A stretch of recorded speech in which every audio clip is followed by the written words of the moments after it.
Okay, guys, or guy, we are live. For those listening at home, welcome to the Dungeon Musings YouTube channel. My name is Kevin Madison, and I will be your friendly Dungeon Master this evening. Tonight, we are carrying on with our weekly game playing Advanced Dungeons & Dragons not Advanced Dungeons & Dragons, Dungeons & Dragons 3.5 edition, playing in Dr. Greg Gillespie's incredible and classic Barrowmaze complete setting. And with me tonight is the star of tonight's session. This is a regular face for the channel. Arlen, why don't you tell us who you are and who you're playing, and then I'll bring you up to speed as to where you unfortunately find yourself. Hi, I'm Arlen, and I am playing Rikus, who is a half-elven cleric of Hearn the Hunter. Oh, right, I forgot that you're not a Saint Yig. That's great. All right, so the tonight we had planned to be carrying on with our regular Barrowmaze game, and then in the last hour we've had people had commitments that come up, or people have been sick or caught at work or whatnot. So we are going to be really testing to see whether our hirelings rules for this will be making it viable for just one PC to be going on, although we do have, because another player has said that his character should be played today as well, though he is currently at -1 hit point. So what happened last time, Arlen, is, let me see if I can bring you to this map here. Let's see. Alright, so unfortunately, so what happened, let me just move this along here. It's down the bottom right. So this is sort of the path that everyone followed last time. One of the unfortunate things is when you move from this map, it removes, like, it doesn't track what's been exposed or what's been revealed. Yeah. So where you have been, I should say, is last session we spent 4 hours getting to the getting through the Barrowmoor and getting to the actual maze itself. Our heroes investigated a couple of new potential hirelings, only one of which they ended up retaining.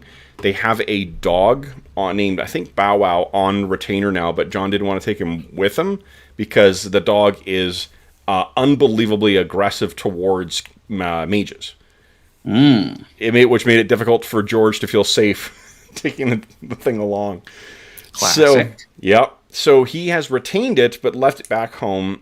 Carried on with the two hirelings that you guys have been adventuring with thus far. Real, the elf fighter, or elf warrior, I should say, and Karm, the human warrior. And let's see here. There we go. So our heroes got to the Barrowmaze. I'm trying to think if they fought anything last time. I don't know if they did or not. Can't remember, but what I do know is that after they got to the Barrow mounds themselves, and I had a new handout, I believe, for the Barrow mounds, because I wanted to get something that kind of captured what like a moor is more like than some of the things we've been using. So this is what we have been using to really help put in context just how difficult or how limited the vision is in here. So, you guys found one big, massive mound kind of sticking out of the ground, and you know what? The path actually I think was down below here. Let me just right there, because they traveled south to sort of the edge of the Barrow mounds, and then north a bit, and they found this massive covered mound. They started making their way around it, and they found a group of, I think it was 9, or maybe it was 11, rogues, I guess, who were excavating the tomb. They were digging out the thing. They had tools and whatnot, and negotiations kind of went sour pretty quickly with them. There wasn't automatic violence, but Barrat the dwarf tried to basically tell them to fuck off and, let us get this thing. That didn't go over terribly well. And then Vargosh, your half-orc barbarian friend, ran in and started hacking the shit out of them. So There was quite the fracas that happened, but at the end of it, your heroes, you and the rest of the heroes, were successful. Unfortunately, Vargosh has just come out of a rage and is hurt, but not too badly. Barrat is still unconscious from his wounds, and Kyrian is completely unconscious from his wounds. So let me just bring you over to the map where we are. We can talk about what you found among the bodies of those tomb robbers. There we go. And Real and Karn seem to be doing okay. Real has the X on him for I can't remember what reason. I don't know if it's poison or Real took. Oh, there we go. Oh yeah, maybe it was just marked. Yeah, so we'll just take the marking off of him for now. So I think this is where we're going to pick up. Is like the fight is over. There were a bunch of bodies around, and Barrat is still unconscious. I don't think that Barrat has a healing potion left. Let's take a look here on him. Where's his gear? Equipment. Barrat has a potion of Bear's Endurance, but he does not have any more healing potions. So he is kind of, SOL for now. Well, good thing we brought a cleric. Very good thing. Oh, Barrat has a new weapon as well, too. At Jeff's request, I found or tweaked some rules for a combat shovel. So he has kind of a combo like trowel and axe that he's using. Classic. Yep. Classic rogue weapon, right? Yep. Well, next he's going to spec into Gravedigger, so. And then he'll be talking about, the rotten state of Denmark and all that. Exactly. Take my minor action to soliloquy to Danish princes. Exactly. Yeah. Let me tell you what else you find here too. Because I'm not sure if there are any potions on the tomb robbers. You may be able to scavenge something from them. So let's take a look here. They do not have any. They do not have any potions on them. However, there are 8 shovels between them, and let's see here. That's nice. There's 66 silver pieces and 55 copper pieces. I can put that in chat for you if you like, or if you're not sure if you're adding it to the loot or not. Okay, so 66 SP and 55 CP on the tomb robbers. What they have also done is that in this mound there is an entrance. There's what is clearly a little bit of an uneven surface in there where they have there is what would be the entrance to one of these mounds. You have, from asking around in Helix, you guys have heard that there are different ways that these mounds can be encountered. Some of them are completely buried, with a stone or a stone slab that's actually been buried underneath. And in order to get access to that, you need to dig out the access to the slab, then break the slab, then you have access to the mound. Some of them just have simple slabs in place, and some of them have been either excavated or just had the slabs broken, and they have been accessed already. This appears to be one of the first kinds. And from the look, the pile of dirt that's sitting there, it takes you, each player character can, or every 2 player characters can basically make up one, they take the amount of time that the task would be, and for every 2 PCs that are, or hirelings that are working on it, it reduces the task by 1 hour. What they seem to have excavated thus far is something that would have been about 14 hours of excavating They've managed to get it down to only 3 remaining. Now, in terms of time, I'm just counting up here. 1, 2, 4. So there's 1.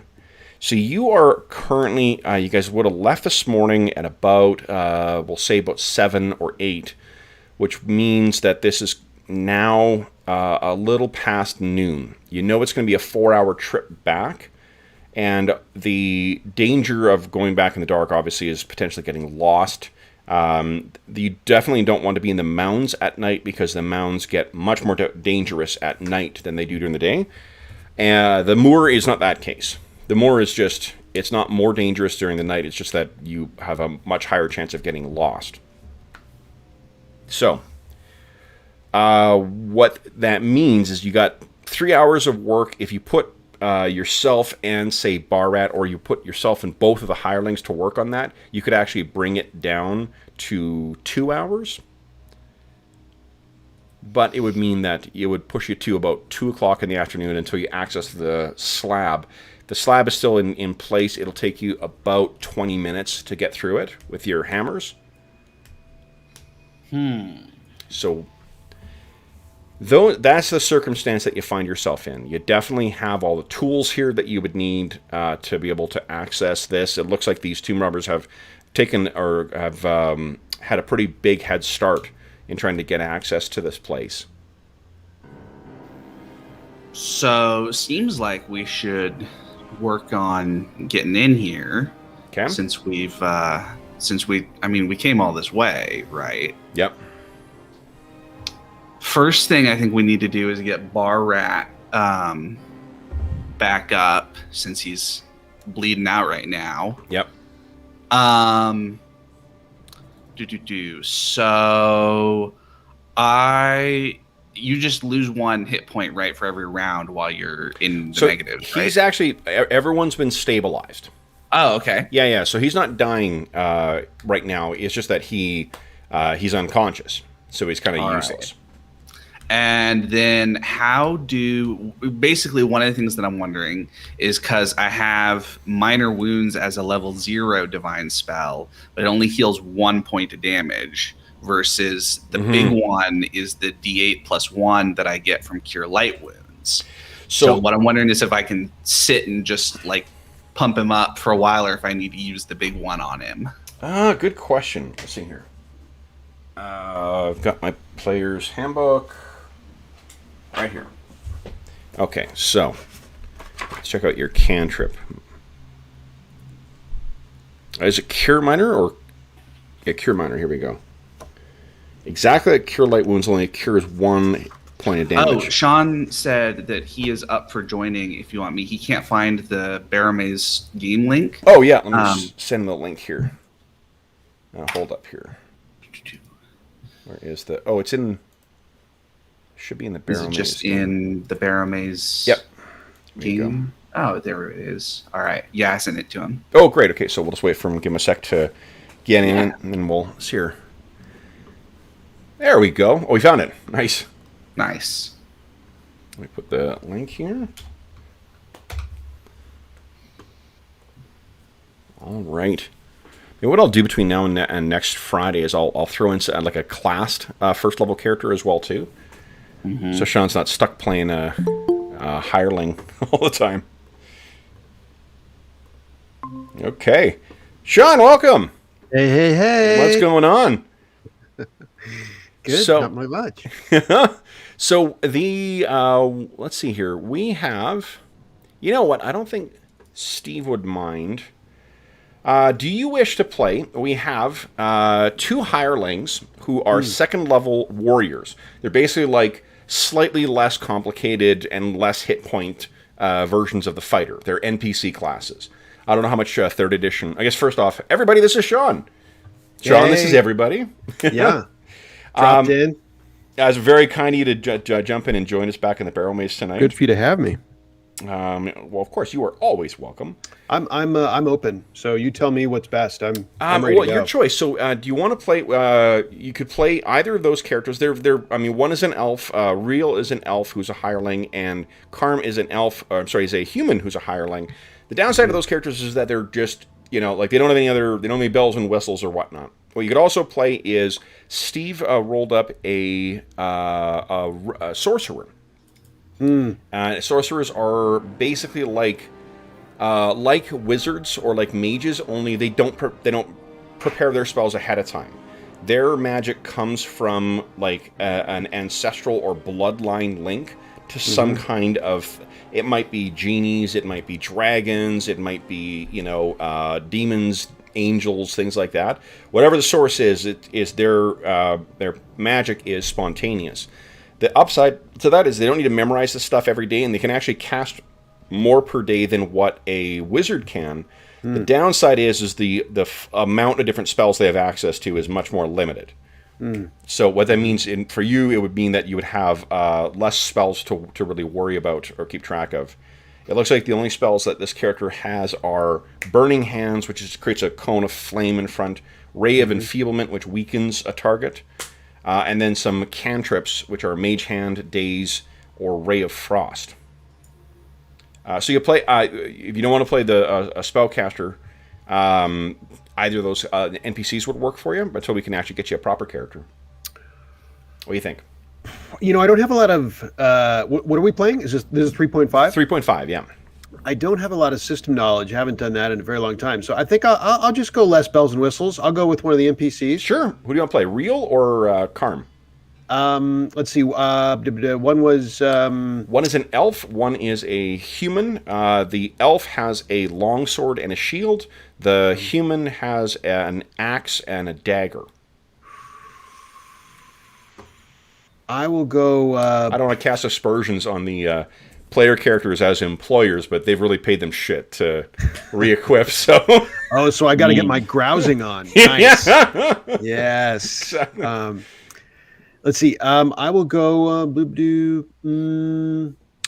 I'll go. Elf. Elf, you got it. Okay, so you should have access to Real's character sheet. Okay. And we'll assume that that's who you're playing for tonight then. Cool. So then, what we'll do is we'll count. You guys have, just like in the other D&D games we play, you guys have 2 points of Astonishing Fortune. Astonishing Fortune can be spent to re-roll rolls. So be sure to. Because there's only 2 of you, I'll give you 4 points of Astonishing Fortune actually, because you'll probably. I was going to say, you cheapskate. Exactly. Oh, there he is. Real. Yes. Yeah, sorry, he's under a hireling. Excellent. All right. And do elves? What's the 411 on elves? Are they haughty? Are they? What do they tend to be? In this setting? So in the Barrowmaze setting, it is a much grittier. It's a much kind of more earthy world. The Barrowmaze itself was originally designed to be used with basic or BX D&D, or with Labyrinth Lord, which is a clone of that, and it carries over many of those sensibilities. So like.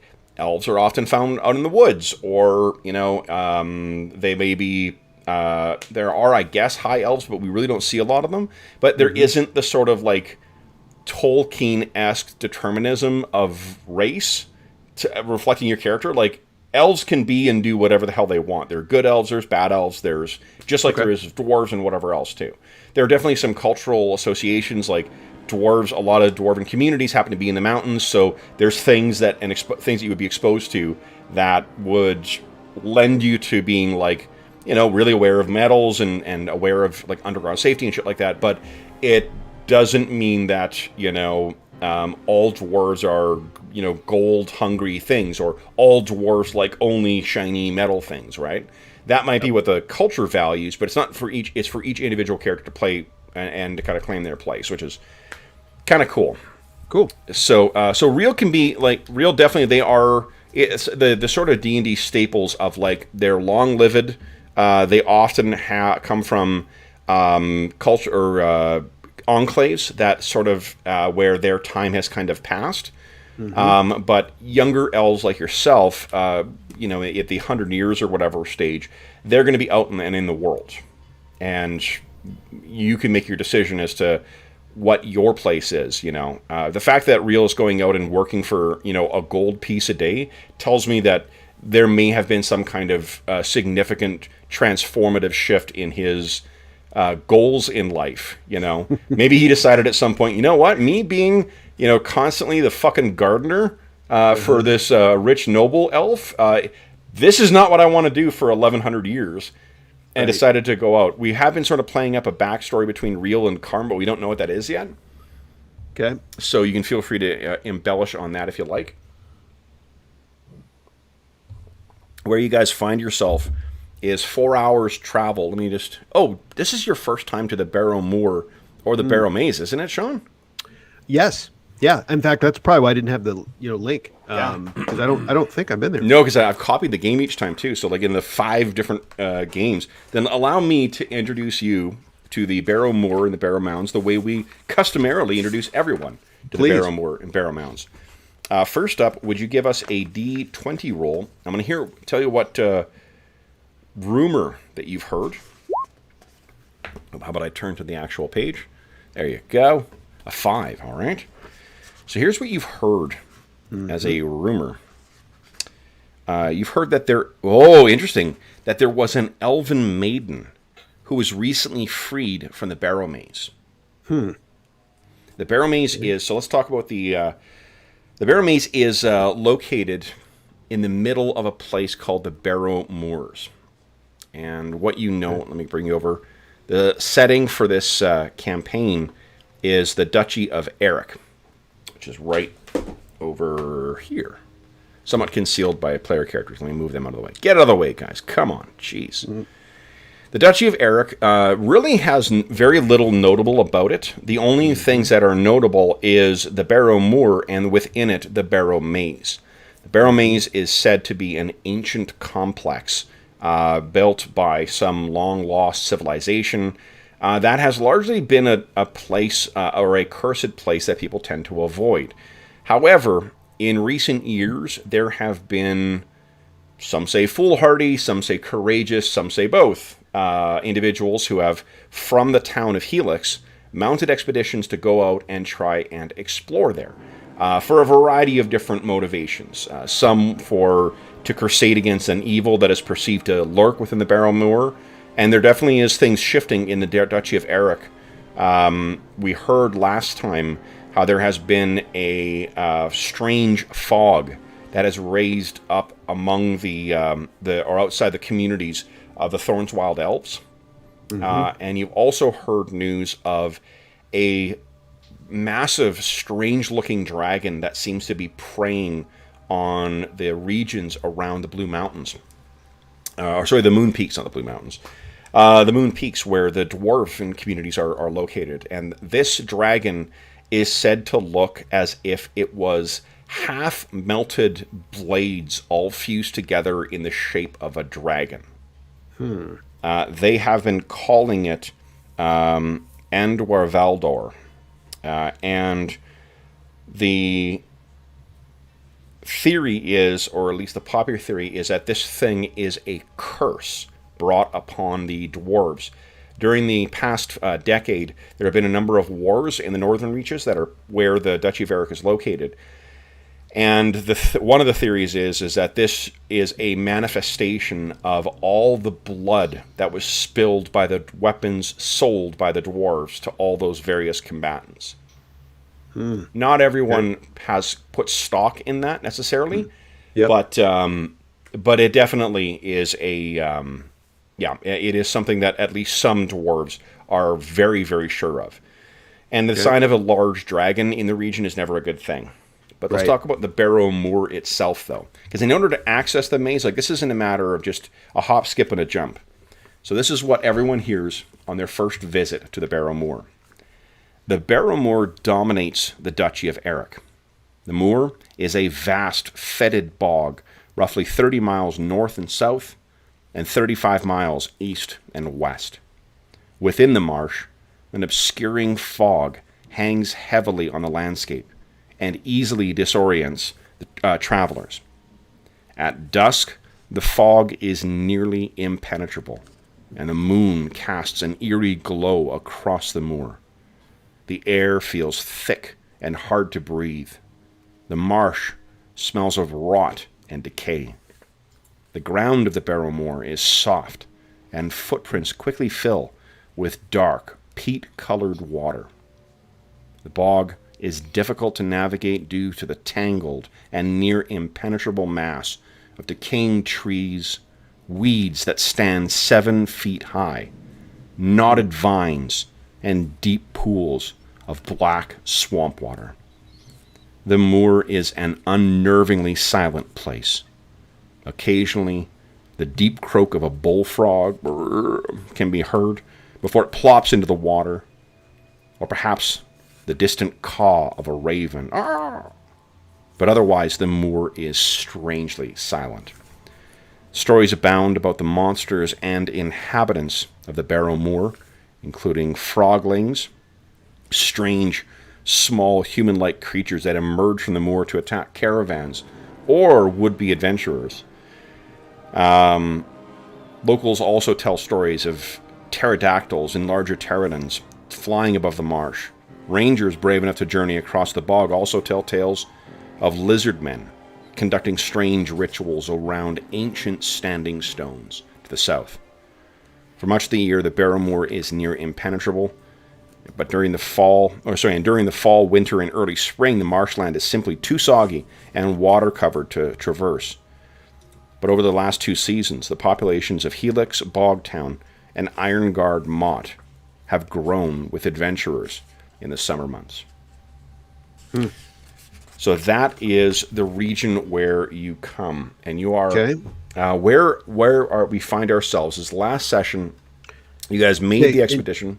Just tell me. So when I'm looking at my skills, obviously the ones checked are the ones I have, right? Yes, and then those are your class skills. Yeah, it will the say, ones that you have ranks in them.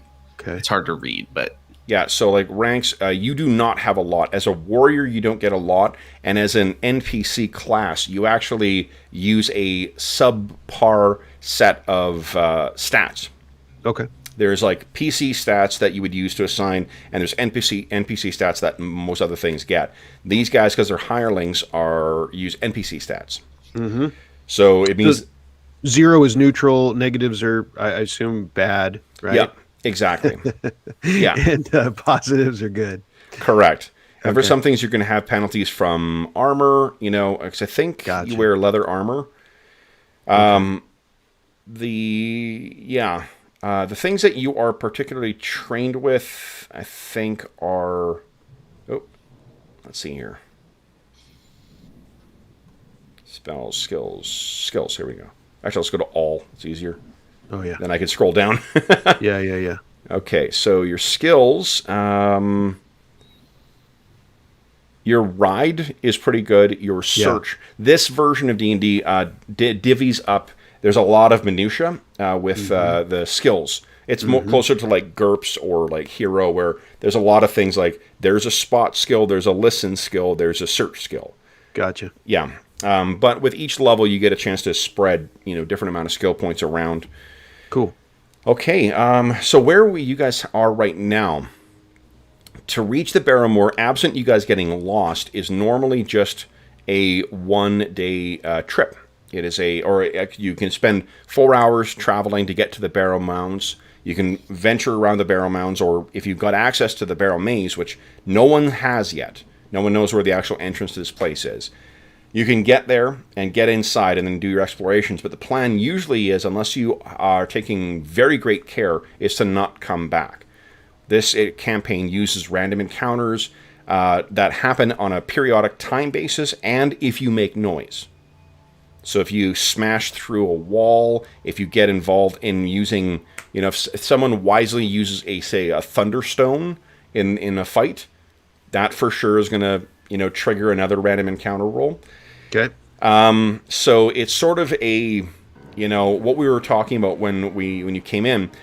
The guys got out last session. They got up to the mound. They found a group of tomb robbers who were excavating that tomb. Words were exchanged, then blows were exchanged, and we now find ourselves with several members. The tomb robbers are all dead or driven off. The heroes are not dead, but there's at least 2 who are so badly injured they are unconscious, one of which we're actually using tonight. So let me move us back to our map here. And what we were just talking about before we went in is the plan for today.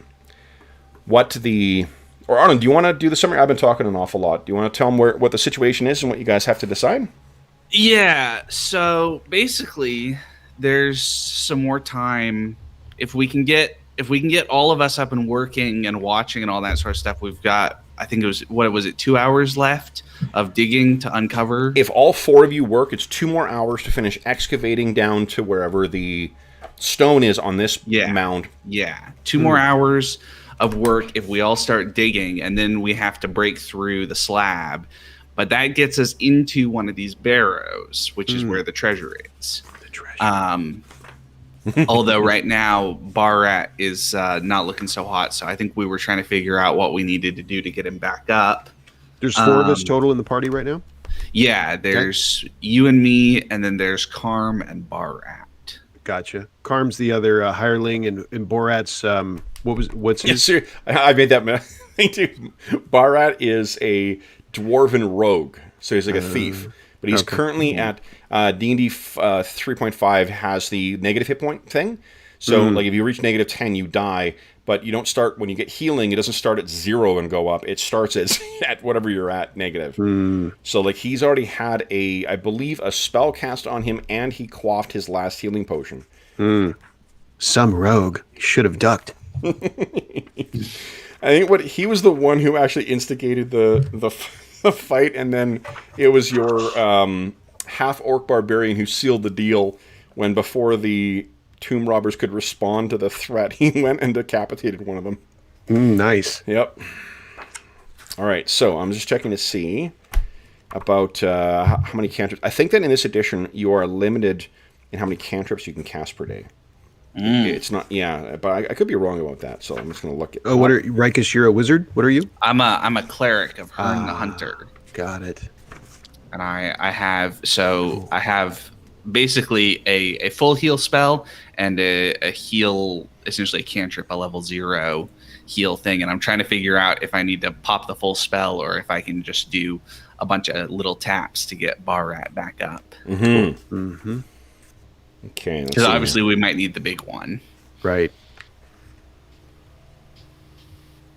Although you guys can probably use little ones, Karn and Real, because, it's okay if you guys bite the bullet and all that sort of stuff in the Barrowmaze. What? Yeah, Let's keep that. Let's keep that to yourself, my friend. All right, let's see here. Okay. Yeah, minor. I don't see any restriction on minor healing. Let's see here.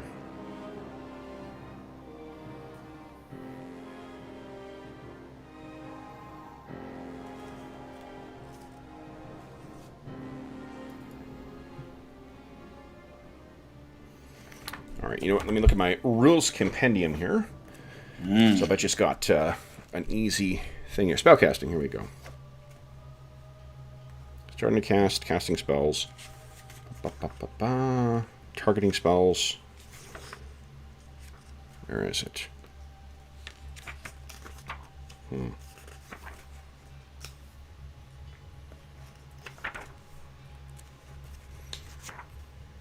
we go, spell preparation. Okay.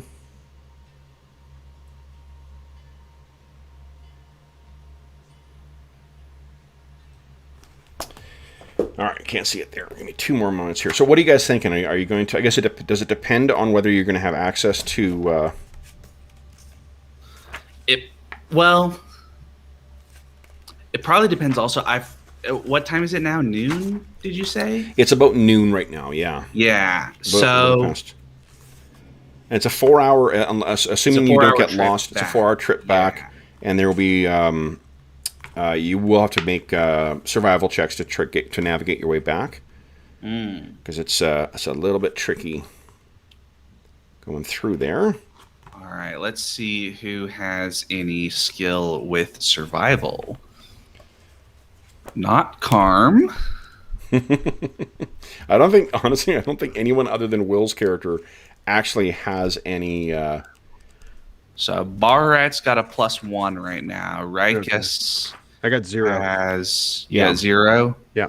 and I have a +3, so that's our best. So what we might want to do is dig for a little while and then do our best to come back tomorrow, because I think that what we found was that if you are out in the Barrowmaze at night at all, basically it gets really dangerous. That's what we've heard. Yeah. So seems like what we'd probably want to do, get Barat back up, and then put in a good rest of the day's work and then head back. Well, rest of the day's work is going to be like an hour instead of 2. Yeah.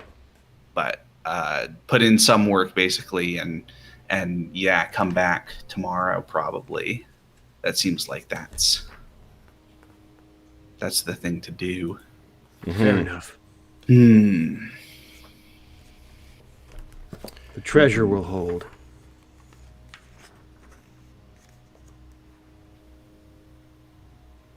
Because we've got some cash in the bank, essentially. Right now? Goodwill. Well, I think we've got a little bit of cash from these guys, and then it says that there's some group gold that we've got, or that Rikus has access to, and so Real, I'll pay you out of that. Yeah.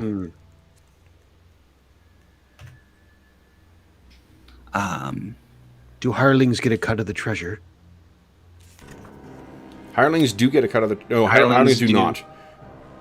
Hirelings are always paid 1 gold per day. They get a share of the experience, though. I'm and just pure union, huh? You're pure... Yeah. What it is, basically, we've said that once the hirelings get 3 levels in NPC, like, it is assumed what they're there to be is like a pool of characters that can regularly be sort of used as cannon fodder, and can also develop as the characters, adventure with them. Don't be afraid to tip your hirelings now. Let's see here. All right. All right. I can't believe I'm having such a hard time just finding this rule. I know that, like... Well, if we're only going to do it for an hour, why don't I pop a big heal on? Yeah, sure, and then I'll look. I'm sure anyway, and we'll see if I need to fill people up. So that is 1d8 plus 1. Let me double check before I roll, but I'm pretty sure it's 1d8 plus 1. 1d8 plus levels in the caster, plus caster levels up to 5. So 1d8 plus 1 for Barat. There we go. All right, gets 5 hit points back. Nice. So Barat's actually up to a positive 4. Man, it just, even in the definition of it, it doesn't fucking say. It's annoying. Sneaky. Yeah. Yeah, and like, I don't know. If only we had John here, he would know. John would know. John would know. Sure John loves this game. Yeah. He's a 3.5 guy. John knows he's a 3.5 Pathfinder guy. Yeah. 3.5 guy. So yeah. Yeah. So I thought, give me just 2 more seconds here, guys, just because I want to see. Yeah. I can find this answer. Like, I want to look it up again. It's been so long since I've run 3.5. Oh, it looks like I'm wounded a little bit, maybe. You are still. Yeah. Yep. Yeah. Okay. So Barat's up. But no one cares about the hireling. I see how it is. No. We actually had another NPC heal the hireling before one of the player characters because he was more heavily injured. Yeah. So we don't treat them like second-class citizens in the game. That's good to hear.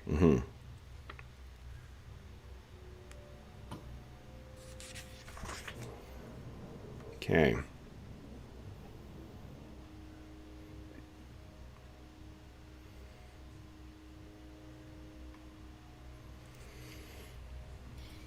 Yeah, I mean, it might be that you actually have limited uses of your 0-level spells.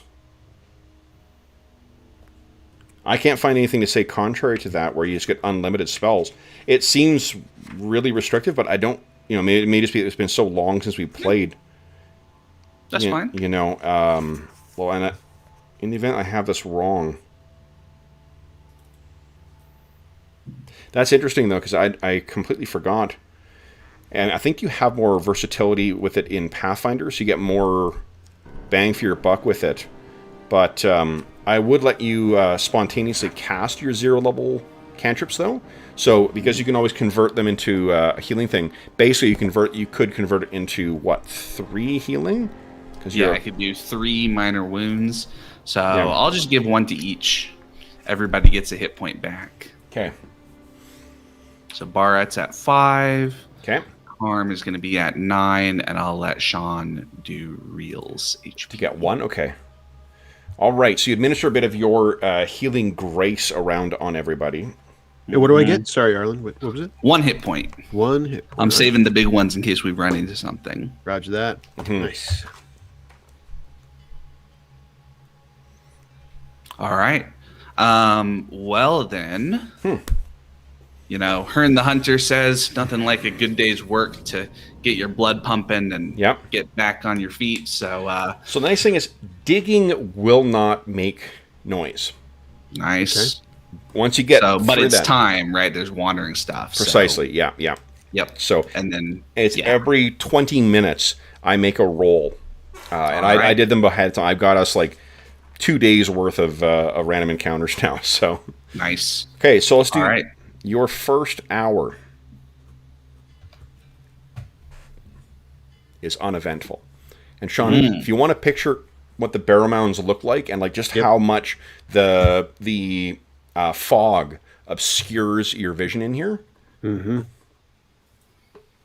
that's what you're digging in. It muffles the sound. You hear,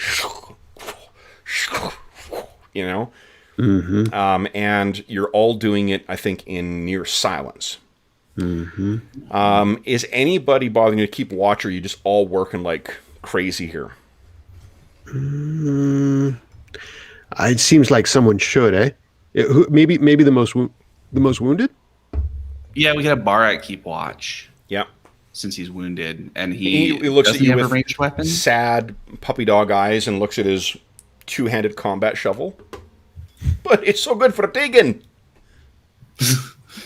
Well, Then you need to duck next time. Yeah, exactly. Let's see what Barat has got here. You guys have access to a sheet or not? Yeah, Barat's got a combat shovel and a light crossbow and a dagger. Yep. So yeah, he can sit up top with a light crossbow and look out. I mean, we could borrow his combat shovel. If what's the rest of us have? Is it we? Oh, you guys have shovels. The combat shovel doesn't do anything special with it. It just it's something he can use to hit people with as well. Yeah, I got you. Dwarves are nothing if not inventive in their ways of inflicting violence. Indeed. There's a reason that this idea that this is probably a cursed dragon, showing up is because they make. In 3rd edition in particular, they really started to introduce a bunch of, from the core rulebook, a bunch of, ridiculous fantasy weapons that are, an axe on both ends of a thing, like a what do you call it, a lapis or axe or lapis axe, when it's got the 2 heads on it? I don't know, but to be fair, 2nd edition has about 1 billion different pole arms that are differentiated by a slightly different head, so... It's true. This is where they get into the Darth Maul kind of like a sword attached to a sword thing. Yeah. There's a lot of dwarven weapons that are very much like that. So, The dwarves always have the cool tools anyway. They very much do. Yeah, I would completely agree with that. So then, you guys are hard at work. What it would mean is that it would slow you down. But that's okay, because we're going to come back tomorrow anyway, so I think it's okay to go a little slower. And we're a little wounded, and it's a dangerous area. All right. Yeah. So then, you guys are, and let me move you over to where the work site is. You guys are right over here, all working away. Now, with the heavy fog, there we go. Once again, a healthy body doesn't make that sound. So I'm getting targeted ads for elastic band dress pants. I saw that post. Jeez. I wish it was based on fiction. It's genuinely, I'm like, are you fucking kidding me? Have you gotten the ARP mail yet? The which one? It's the retired people, group that, Although my favorite one that I got, I think I sent you guys either a photo or I shared the video of it, is a targeted YouTube ad for an industrial grade mass spectrometer. Wow. Like, some silver-tongued devil talked this company that makes mass spectrometers into financing a fucking YouTube campaign to an ad pop-up beforehand. And, oh my God. And it's been up more than once. I don't know what my, Right. YouTube searches. The algorithm. It's saying, but they're like, you seem like you are a little tubby, and you want to dress well, and you may be working on a weapon of mass destruction. Right. So here's your industrial grade mass spectrometer. That's your file. Yep. Oh my goodness. All right. So what I was checking on is visibility because of the what do you call it? Because of the things I was showing. One of the things you have not had to put up with is my love of obscure rules in Dungeons and Dragons and seeing how they play at the table. Okay. So there's got to be tons of those, huh? Oh, yeah. AD&D. Woo. Yeah, there's a lot. And we'd tend to cycle through them a fair amount too, but because this is a new edition, I'm interested in seeing what the 3.5 versions of these are.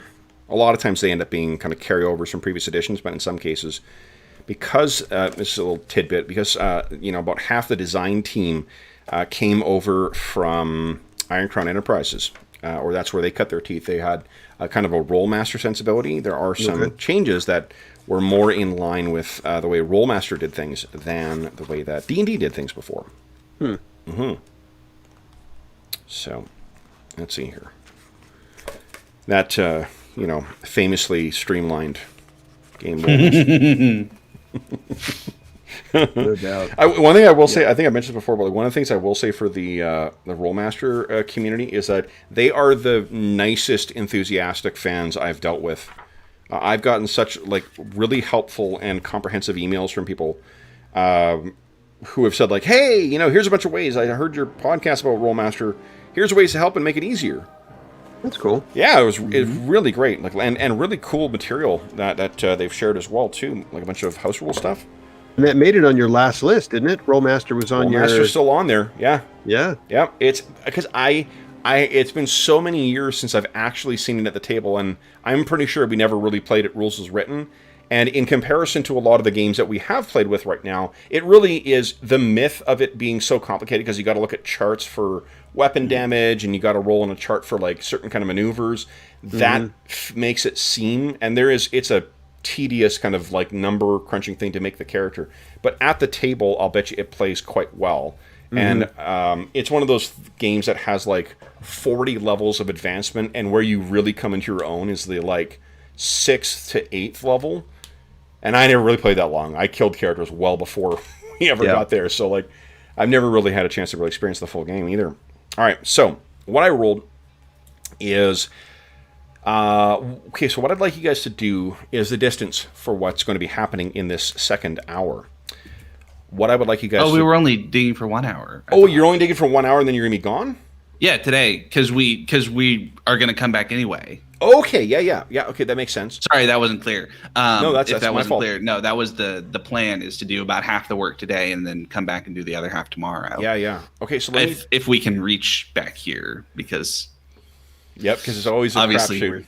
Yep. And if nobody else comes here first. Well, you know what I'll let you do as well, too, is because I'm feeling nice, why don't we'll see if there are new hirelings potentially available in town. So you may find some other folks who might be amenable. The first expedition that the guys actually made to the Barrowmaze, because this is the second time they've tried to get to the Barrowmaze, they actually brought a priest with them from the local church, and then he died. He got trapped in a crypt with a bunch of shadows. Yeah, an untimely end. Oh, and Arlen, I was going to mention as well too, the party does have that +2 heavy steel shield. Now, currently, actually, Real is carrying that. So let's see if Real's armor class is listed. I don't think it's listed on the character sheet correctly, or it might not be. So your equipment, AC. Yeah, he doesn't have the correct one on there. So this is where you guys can call. The party would have first dibs on that. before Real would, but if you want to take that, it's a heavy steel shield, and then once per day you can give a command word that'll create a flash of light. Everyone within 20 feet except the wielder has to make a DC 14 reflex save, or they're blinded for 1d4 rounds. I think your character uses a shield, right? You're I do. Mason board character. I'm looking up the heavy steel shield right now. Sure. I think it gives you +2 AC. It's just the weight might be the issue for it. It's not in the DMSG.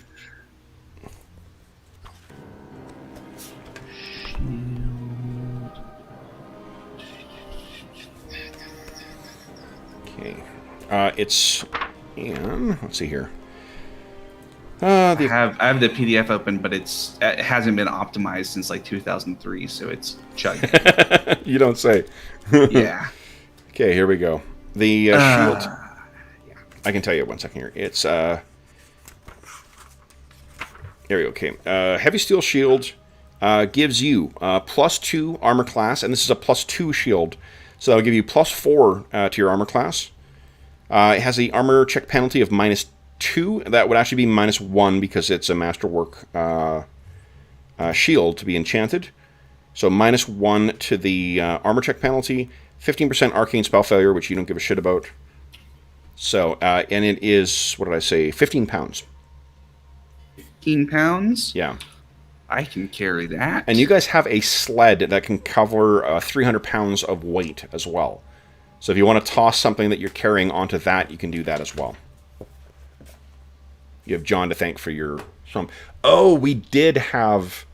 another encounter last time. You guys came across a small island in the Barrowmaze on which there were a couple of very long dead trees. And when you guys got too close to them, thousands of spiders came pouring out of them. And no one had any area effect things, so everyone just jumped in the water and tried to swim away. Oh, nice. That makes sense. Yep. So, guys, what do we All think right, here? I'm sorry, Real, but I'm going to need that shield. You can have mine if you want.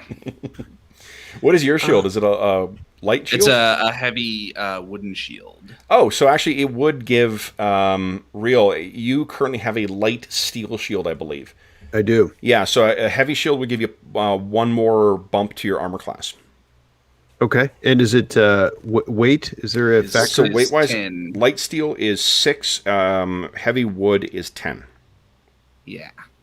I mean, I probably want it. I'm checking trying to look up my encumbrance, but It's under equipment. Yeah. there we go. Oh, you don't have a lot of room.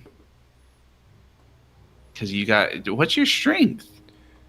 His strength is 9. Oh. I'm 4'11". Come on now. That might be because of his... it's temporary. He's got ability damage from... what do you call it? From the spiders. Okay, well, we'll put my shield. -4 to his strength right now. Wow. Oh, boy. Yeah. Oh, man. Okay, so... Let's put my shield on the sled, and you can have it tomorrow once we figure out what to do about the spider poison. That sounds good. Unless you want to carry it, but I don't think... Do you have the weight room? Let's see. So, if Real... so, what is your... current load? It doesn't weight carried. It doesn't say. Yeah, I think the only thing we've put is let's see here. My armor's 20. Do you get a break for wearing it or no? And I don't think so. No. Okay, so weight 20, shield 6. So I'm at 26 with the shield. You might in this. I'm trying to remember if you do in this edition or not. It might be the one where there's one edition where if you're carrying wearing armor, it doesn't count towards your say. All it does is that in this edition, it's where they started tracking your speed by whatever armor you're wearing, as opposed to tracking it with your encumbrance. I see. Yeah, so like your I can only carry 30, right? You're still at a light load, it looks like. I think so. Let's see. Well, how about my weapon? I didn't look at my weapons. Your weapons, you've got a short bow. Yes. Which we don't have long the weight. sword. Doesn't look like we got the weight in for it. Oh, you know what? You may have to add the weight for the weapons, unless there's some category I'm missing here. You may need to add that as under the equipment. Okay. But like a long sword, so 30 plus the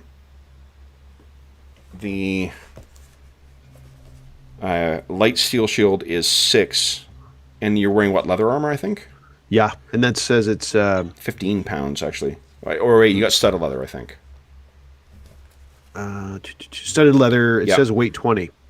Yeah, so that's 20. Yeah. So studded is got a slightly better armor class bonus.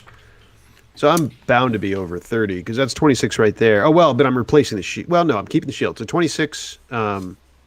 Yeah. With the shield is 26, and then the weapons is bound to be 26. more than 4. Yeah, the longsword weighs 4 pounds, and the short bow weighs 2 pounds, and the arrows, 20 arrows weighs 3 pounds. 4, 2, and 3, huh? Yeah. I mean, you could keep the... we've got that sled that you guys are dragging along, and I think it's Karm who's dragging it right now, so you could have him carry your stuff while you're trying to recover from this ability damage. All right. So what do you think? You want to take that shield as well? All it does, it won't give you any penalties to... I don't think it'll give penalties to your... I should sit. Let's take a look here. I think I'd be over. I wouldn't be a light load. How about that? Yeah, I'm just trying to see what Encumbrance is. For those listening at home, again, we're still... This is us revisiting 3rd edition, so forgive us for still having to figure out how the rules work for this specific edition. We are, once again, noobs for this 20-year-old game. Dude. Okay. 'Cause I think... Where are you? Come on, Encumbrance. I should look in my rules. Encumbrance, 161. Here we go. All right.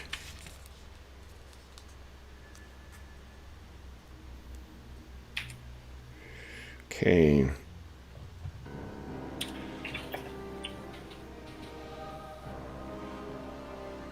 So carrying a light load does not encumber you. All it does is it affects your speed. Yeah, and your armor check penalty, that's it. So like if you're carrying a medium load, it would reduce your dex bonus, but I don't think you've got a very big dex bonus anyway, to +3 at the max. What armor and what weight do in this edition, Sean, is that it puts a cap on how much your dexterity can contribute towards your armor class. Okay. So this would reduce, if you do become medium encumbered, it reduces your speed down to 20 feet per round as opposed to when you're lightly encumbered to 30 feet. I think, we'll just, we'll put Rikus's shield on the sled. We'll go with that. Okay. Deal with it tomorrow after the poison's been dealt with. Exactly. Okay, sounds good. All right. So then you got that fancy, you got your, what is your armor class now then, Rikus? My armor class is now a 19. 19? Does it list your touch and your flat-footed on there? Yes. What's your flat-footed is 18, touch is 11. Okay, thank you. And the way those work, Sean, touch is if all they need to do is hit you, your armor doesn't contribute to that. It's only your dexterity bonus and any magical bonuses you've got. Mm-hmm. And if you're flat-footed, that means it's only your armor that benefits, not your magical bonuses, not your dexterity. Interesting. Mm-hmm. Yeah, it's just certain things are like touch attacks, so like ray spells that just need to hit you, or like actually touch things like cure or cause serious wounds. They just need to get their hands on you. So like if you're wearing plate mail, that doesn't do shit against a shocking grasp attack, right? Mm-hmm. So they model the different types of defenses that way in this. All right, so you guys have wrapped up. Now, what do you want to do with the rest of the gear here? How much room do you have left on the sled? Do you want to drag any of this other gear with you as well? So it says on the sled 300 pounds limit, but it doesn't say how much all the stuff we have on there weighs. I'm going to assume that you're bringing, he's not going to be in here, but let's say that Kyrian is being brought back on that. So yeah, I don't know how heavy he is in total, but I imagine it's a lot. He's a big, tough fighter character. Yep. And he's probably got serious armor and all that. Yeah, so, yeah. Yep. Okay. Well, let's bring back what we had and Kyrian, and if anybody can carry any extra shovels. So Kyrian's carrying 62. He's only 137 pounds for some reason. He's got to be thin as a rail. Jesus. 137. So it's only about 200 pounds of it that's on there. Is he? Oh yeah, he's human, isn't he? I was gonna say, Yeah. I thought, if he's an elf, like maybe, but yeah. That's All okay. right. Well, let's put him on there and the rest of the crap that we brought, and we looted the bodies, and So the other things you could take. we'll just leave the shovels out here that they had, and hopefully they're there tomorrow. Okay. All right. So then you are now, in case you guys want to steal any, not steal, but scavenge, I suppose, from these tomb robbers. They each had a short sword. They each had a short bow. They each had 20 arrows. They each had a padded armor as well. So I don't know if you guys want to take anything from that amount. None of them are special, and there's nothing remarkable about any of them. No? Are they, sorry, so compared to studded leather, Padded is worse. Padded is worse, got Yeah, it. yeah, my pad is definitely worse. Got it. I don't think there's any reason to take any of that Probably stuff. not. Really. I mean, only if we could fit it in our sled's pretty full, right? well, Sled and is pretty full. sled's pretty full, and Real, I don't know if you remember, but Helix is a bit of a boom town. They got lots of extra weapons, and you can't get a good price for bringing back dead bodies and weapons and all that sort of stuff. Yeah. So, Fair enough. you know, It'd be like 10% of the cost, if that, is what you would recover from what you're bringing back for that kind of stuff. Gold and jewels and shit like that, that's a different matter. But yep. all right, so let's go to the Barrowmaze or Barrow Mounds map then. And you guys, I think it once again. No, it kept it. Fucking nice one.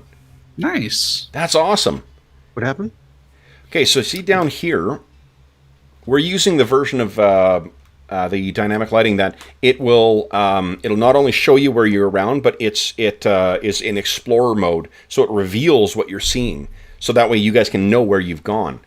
That also means that I need to actually conceal some stuff here, so let me just quickly hide something. And I can only see just my token, by the way, if that's correct. Yes. Yeah, cool. Yeah, and that's actually... oh, let's see. Is this going to work? Nope.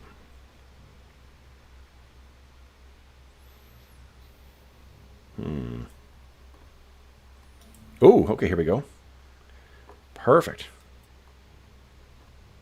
Oh, what? Nope, not perfect. Wait, what level am I on? Yep, I'm on the right level. Oh, maybe I need to be on... Here we go. Is this what I need to be on? Nope. I don't know what I'm doing. It's new dynamic lighting. I should have gone to that tutorial they had. Oh, I saw something. What are you going to do? All right, so here, guys, what you can do. The star is sort of the way that you guys know how to get out of here. That starts your path back home. You can move 2 hexes per 10 minutes. Oh, sorry, 2, is that right? 2 hexes per 10 minutes.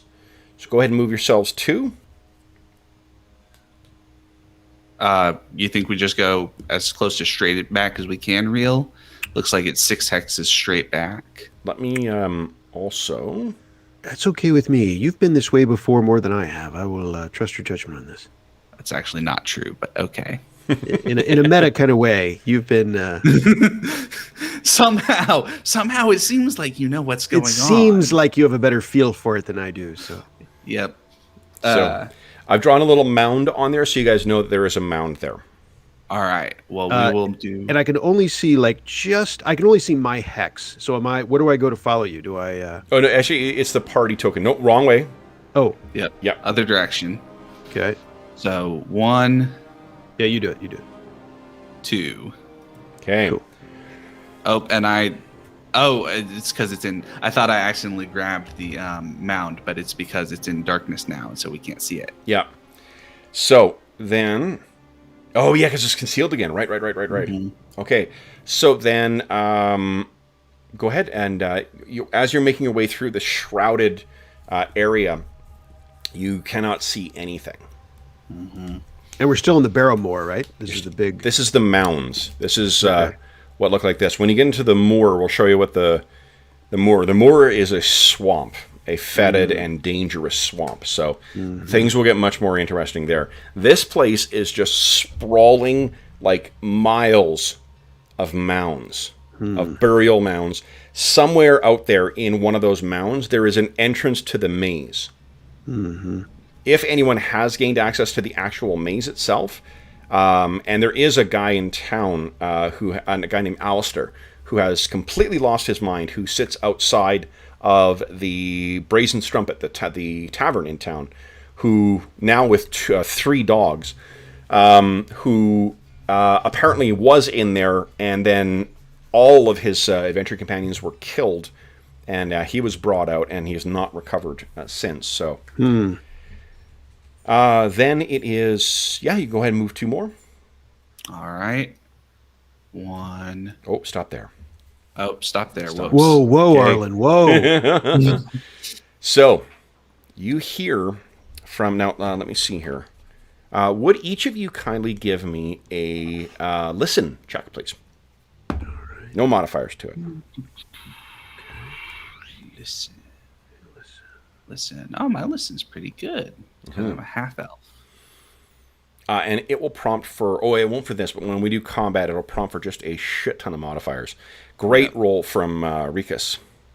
And I remember that from last time, that it sends it to the GM instead of just sending it to the chat. Yeah, we figured a way to get that out to modify it, but you have to kind of do that for every single thing, and I can't change it at default, which is kind of a pain.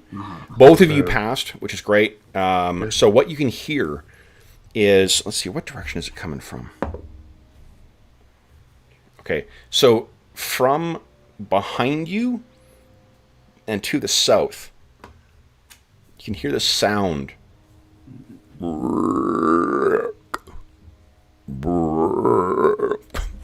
Rikus, you've heard the language of those froglings from before,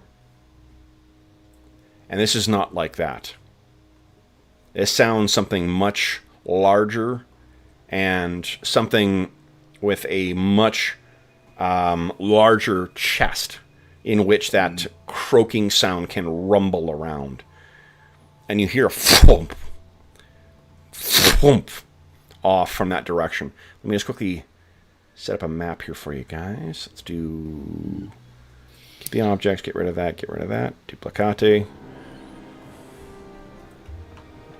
Cool, I'll slap down a quick... We lost. Your dynamic lighting? Yeah. We can only see the hex now, our own hex again. Hold We on. can only see the 1 hex, not the everything. Not the path. What about now? Is it back? Same. Nope. Nope. That is so weird. Okay, I got to figure out what I'm doing wrong. I'm sure it's not a... It's just the fog coming in again. Yeah, really. None of us have enough survival to remember where we've been. Seriously. Exactly. We're so pathetic on the I'll go back to what we used to do, and I'll reveal it manually, because Yeah. just that way it actually keeps the revelation. Yeah. So here we go. Let me. So I think what it's supposed to do is it's doing whisper to GM for checks that are supposed to be hidden, like the GM would make, like your disabled device check. Can you not see the results of the dice rolls? No, I can see the result. Oh, That's okay. the weird thing, is that it's whispering to the GM so that the rest of the party can't see, but I can still see the results, so I know if I succeeded or not. You think, like the attack rolls do that the way. Like why? I don't know why you would set the It's odd. thing up that way. Yeah. Like, it's a weird design choice. I mean, the maps. Like don't get me wrong. The work that went into designing the character sheets is phenomenal. Yeah. You know, just it's a little odd. Yeah, it's just kind of odd. But it seems like what it's doing is it's supposed to be whispering to the GM for stuff that the GM would roll. So, like, what it would do is that if you rolled it from our sheets, we wouldn't be able to see it. True. Oh, yeah, there you go. Yeah, that makes total sense now. So that, like, if you clicked on listen for Rikus, it would show up in your chat, but not in our chat. Oh, right. That makes sense. If you want to be sneaky. Yeah.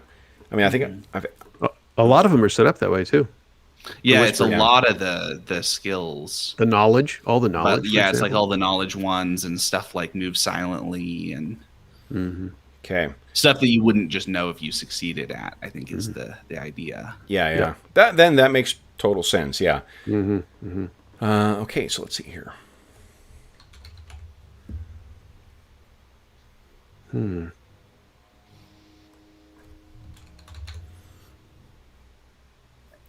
All right.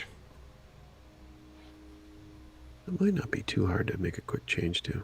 No, like John's managed to switch it, and the guys have set up all their, like John and George set up their spells so that they display for everyone to see, and they're pretty awesome. Like the thing is a pretty terrific. What do you call it? A pretty terrific setup when it works properly. It's just go. All right, so guys, let me move you over here. Now you know what direction you are heading, and so you're heading down to the southwest of this area here. What I would like you guys to do is set up what marching order you guys want to have. I've just set up arbitrarily with where I've placed everybody. Grab one thing here. All right, here we go.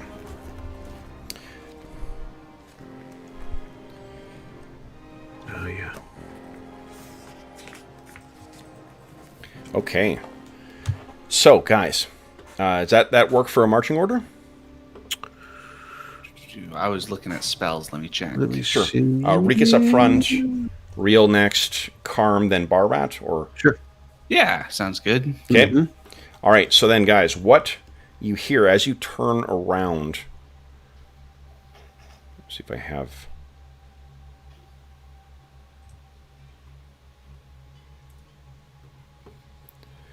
Okay. Once again, it seems that my penchant for naming handouts in a stupid, evocative way, so that I can't find them again. It goes as far back as the earliest days of the Barrowmaze.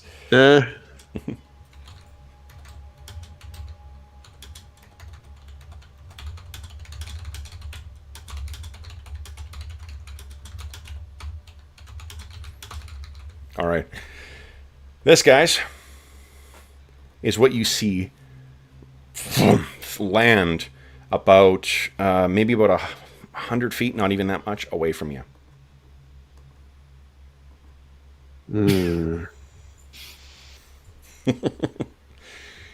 All right, and let me put the token. Man size? Oh, it's you need to scroll down. Oh, I see. Yeah. Yeah. Yep. So, this lands, and you've heard of these things. Legends not only have these things gobbled up a number of henchmen, it's said that a paladin, a powerful warrior of light in service to the goddess of magic, Arcantril, fell and was devoured by a pack of these things, torn limb from limb. I'm sure that's just old women's tales. Somewhere Brent is wincing. It was his character. First character loss in that campaign. All right, so guys, let's do this. Let's make sure I've cleared the initiative tracker here. I have not. There we go. Remove all turns. Boom. Now, then what I'd like you guys to do is let's have Sean, why don't you control Karm, and Arlen, you control Barrat for this. Go ahead and click on the token, and then click on Initiative. and it will roll it and put it in the initiative tracker for us. And I'm going to add the old Toad in there, see what his initiative is. Not great. Not great at all. Let's see. Initiative is should be is right on stats right near the top. Stats. Okay. Yeah. Go. Yeah. And you just have to be selecting the token in order for it to roll properly. All right. There we go. Alrighty. Oh boy. And hang on, my token. There we go. Stats. The way that initiative works in this, Sean, is it goes in rounds. So it is go through from start with highest to lowest, and then it would do that same cycle over and over again. Okay. Okay. So then, first up, and then what you have on your turn, you can have a move action, you can have a standard action, and you have a free action, or a swift action, I think it's called in this edition. So you may not have a swift action. Usually it's just a move and a standard, or if you're standing still, you could do a full round action, and those are usually things like making multiple attacks or taking full defense or things like that. You also, unless you make a move, you also always get a free 5-foot step as part of your turn. So first up is Rikus. There is no question as to where this thing is coming. Yep. So what would you like to do? So I'm assuming that I'm walking around with my shield on my arm because it's dangerous enough. Most definitely, yep. This is the sort of place I would do that. Yep. But probably not weapon in hand because that would be silly because you might drop it. So I will do my move of 20 feet. I think you guys know, like, traveling through the moor, I can understand why you would like, maybe I'm not going to carry 4 hours of travel with it in the hand. The Barrow Moor or Barrow Mounds themselves, you have heard stories of roving bands of walking dead, of hungry walking dead that leap out of the things. Like, I'm fine with you guys having all of your weapons ready, because if I was in that circumstance and it's only like an hour's travel, I'd have it out all the goddamn time. Yep.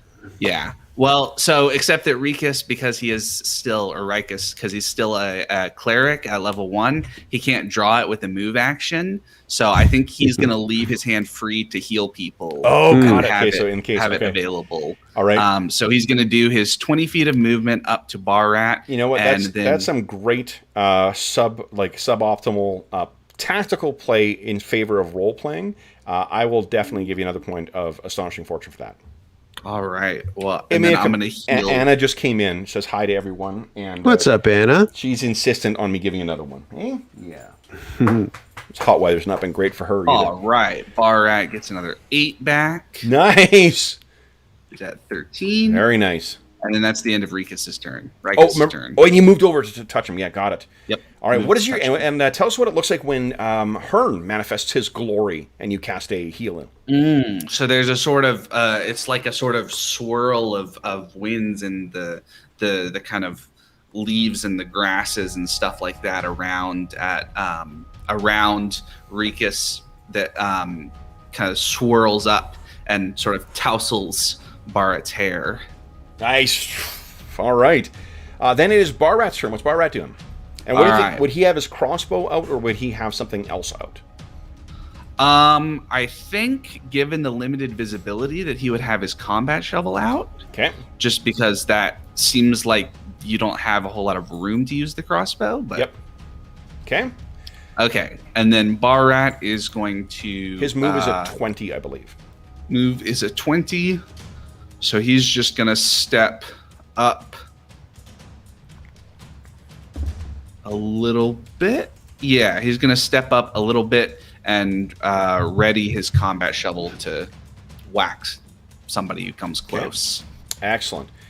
Then next up will be Real. I mean, I think Real would have his bow. Now he's got a shield though, so I don't know if that works. The shield, yeah, it's not a buckler, so he would actually he wouldn't can't have it strapped to his arm while using a bow at the same time. Indeed. So definitely wants the shield. So all right, so he pulls his bow is then therefore slung, and he draws his sword. Okay. Then it is the toad's turn. All right. Now, oof.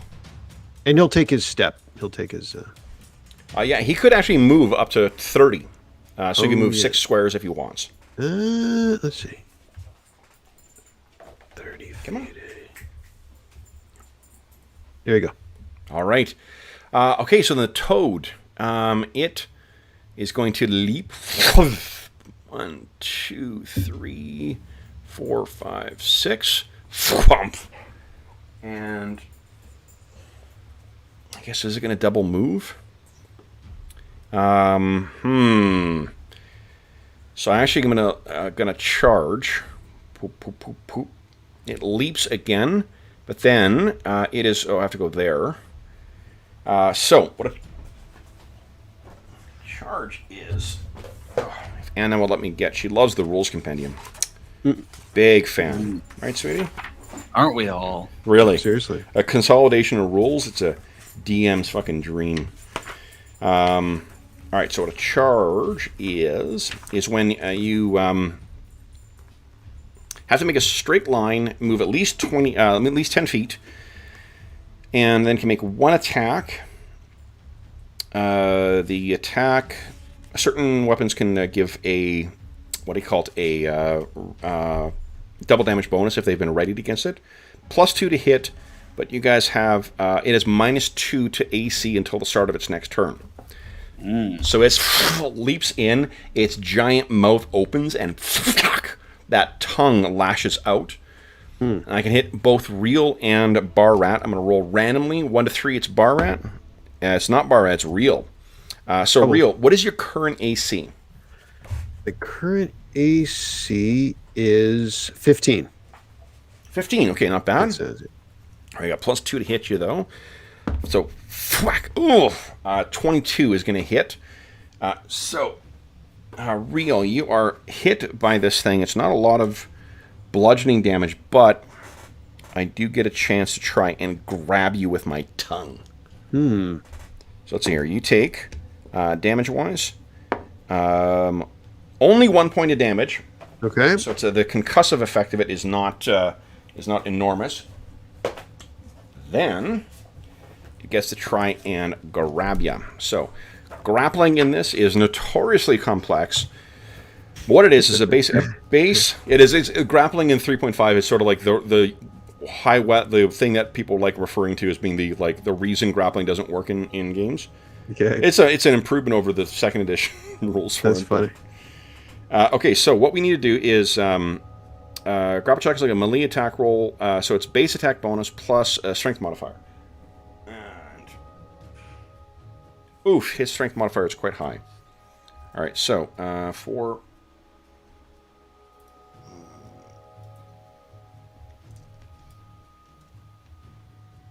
where is it? 4 + 2. Okay, I need a +6 here.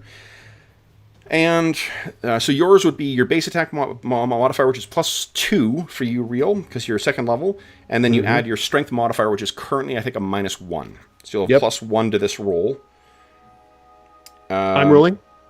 Yes, we each make a grapple check. So you need to beat my... Oh, I rolled terrible. You need to beat my... let's hear. You need to beat my 10. Is it a strength roll? There's a grapple button. Oh, grapple button. Nice. Yeah, it's on. How about that? That's fantastic. What's Where is the combat one? It's on stats right under base attack on the left.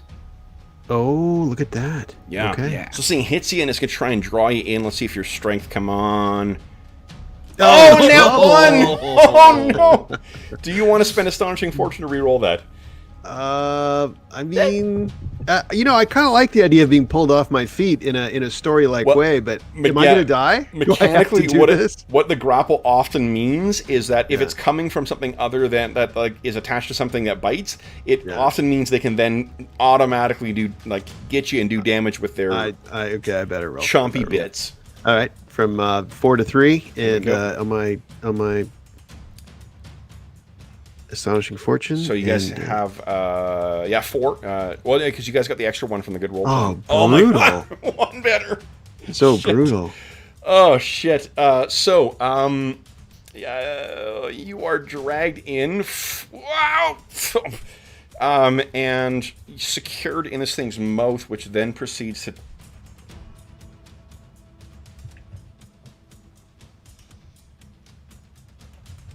Oh my goodness, to chomp down on you. I am really sorry about this. Oh, that's 10 points of damage. I think that's it. No, it means you're dying. It doesn't mean you're dead. Okay. Okay, so you are at -3, I believe. Yeah. And so you guys see this happen. Carm, who is a good friend of Reel's. What is Carm doing next? Carm calls out and Reel and lets fly. I think he's a bowman and lets fly a shaft, an arrow. Ahead. Okay. Weapons. Short bow. Okay. Here we go. Ooh, there's a lot of dice. Let's see which one. I think you got to kind of keep going through. Oh, it's the attack one, I think. Okay. It's the. Does it say attack? Oh, full attack? No, regular attack. It's regular attack. Okay. And it's going to ask you for every modifier under the sun then. Ah. The upside is because this thing was so careless with going forward, it is easier to hit at this point. Yeah. Wow, there is a lot of questions. Oh, yeah. it makes the combat procedure in the second edition sheet look streamlined. Oh my goodness, I'm on like 5 or 6 questions at this point. Holy smokes. Oh man. Here we go. Ooh, shit. I'm cold as ice right now. Yeah, you want to spend Astonishing Fortune to re-roll that? Sure. Warm those dice up. Was he was at 4-2, right? What's that? Oh, no, you guys collectively share Astonishing Fortune. Yeah, it's party. It's a party resource. It's a party meta currency. Yeah. So we'll be at. Sorry, 3. Sean, I forgot you haven't played. Yes. Yeah. Anytime we play D&D, we typically use these rules. We just have as a pool of narrative meta currency. You can spend it to not die. You can spend it to re-roll dice.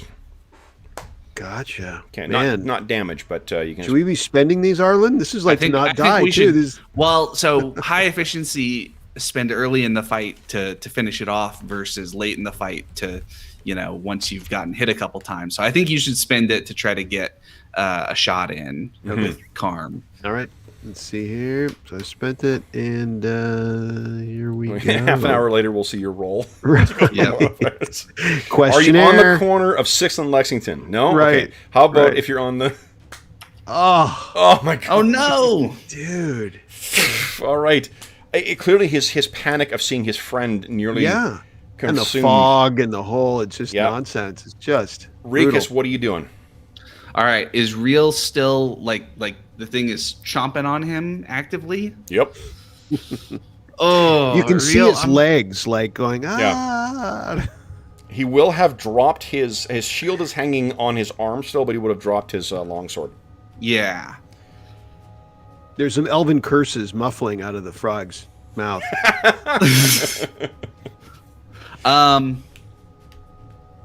So, Real, I'm sorry to say, I think you're the bait while the heroes try to finish off this frog. You hear more curses if that makes it to his ears. So, Rikus draws his mace and moves in, but he cannot attack this turn, so he moves up to here. I'll and get is you. ready for next time. All right. What does Barrat want to do? All right. Barrat is going to move in on the other spot over here. Okay. If Barrat had flanking, he could be doing sneak attack damage. Yeah, but he has to be like all the way over here, doesn't he? Yeah. So I don't think he has a. Okay, let me count. 1, 2, 3, 4. Because he also has to. He can't be skirting around the side. Yeah. No, I don't think he has enough, and Rikus definitely doesn't have enough to get further around. Okay. On his turn, so right, I think we're gonna have to do it like that. Yep. All right, Barrat.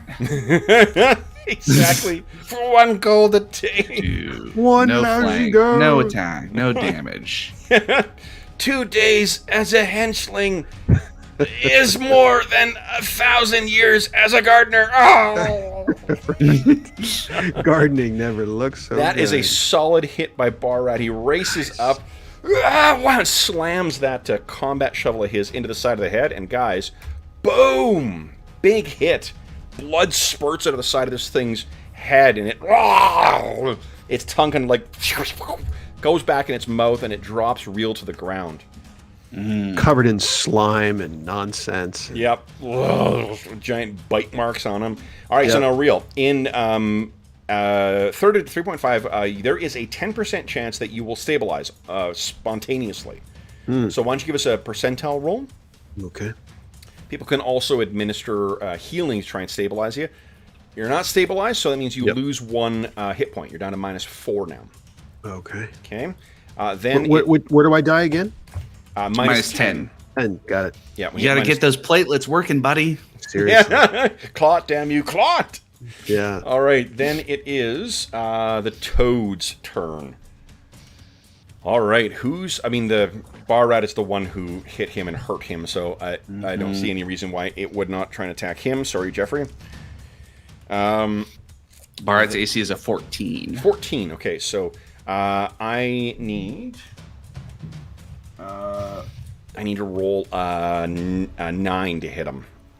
So let's see here. Oh, I roll a 16. Uh-oh. Chomp. And then I get a chance to... Okay, so that is a... Oh, did I lose everybody in... Oop. Uh-oh, I think it's just me. My internet's doing something weird. And the people Oh, up I got top. you back. I got you Okay. back. Yeah. And I don't know if you can hear, but my upstairs neighbors sound like they're bowling right now. Oh, no, I didn't hear that. All right, so It's fun. Rikus takes 11 points of damage. Barrat. Barrat does, sorry. Barrat takes 11 points of damage from this jaw snapping down on him. And then Oh, boy. I need a grapple check from him, too. I rolled terrible again. So you only need to beat my 8.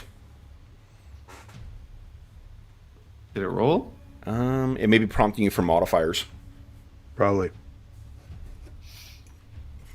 What is the There it dew goes. points? Nice. So yeah, this thing tries to do the same thing and wrap its tongue around Barrat, but he pulls himself back and out. Karm is up next. What's Karm doing?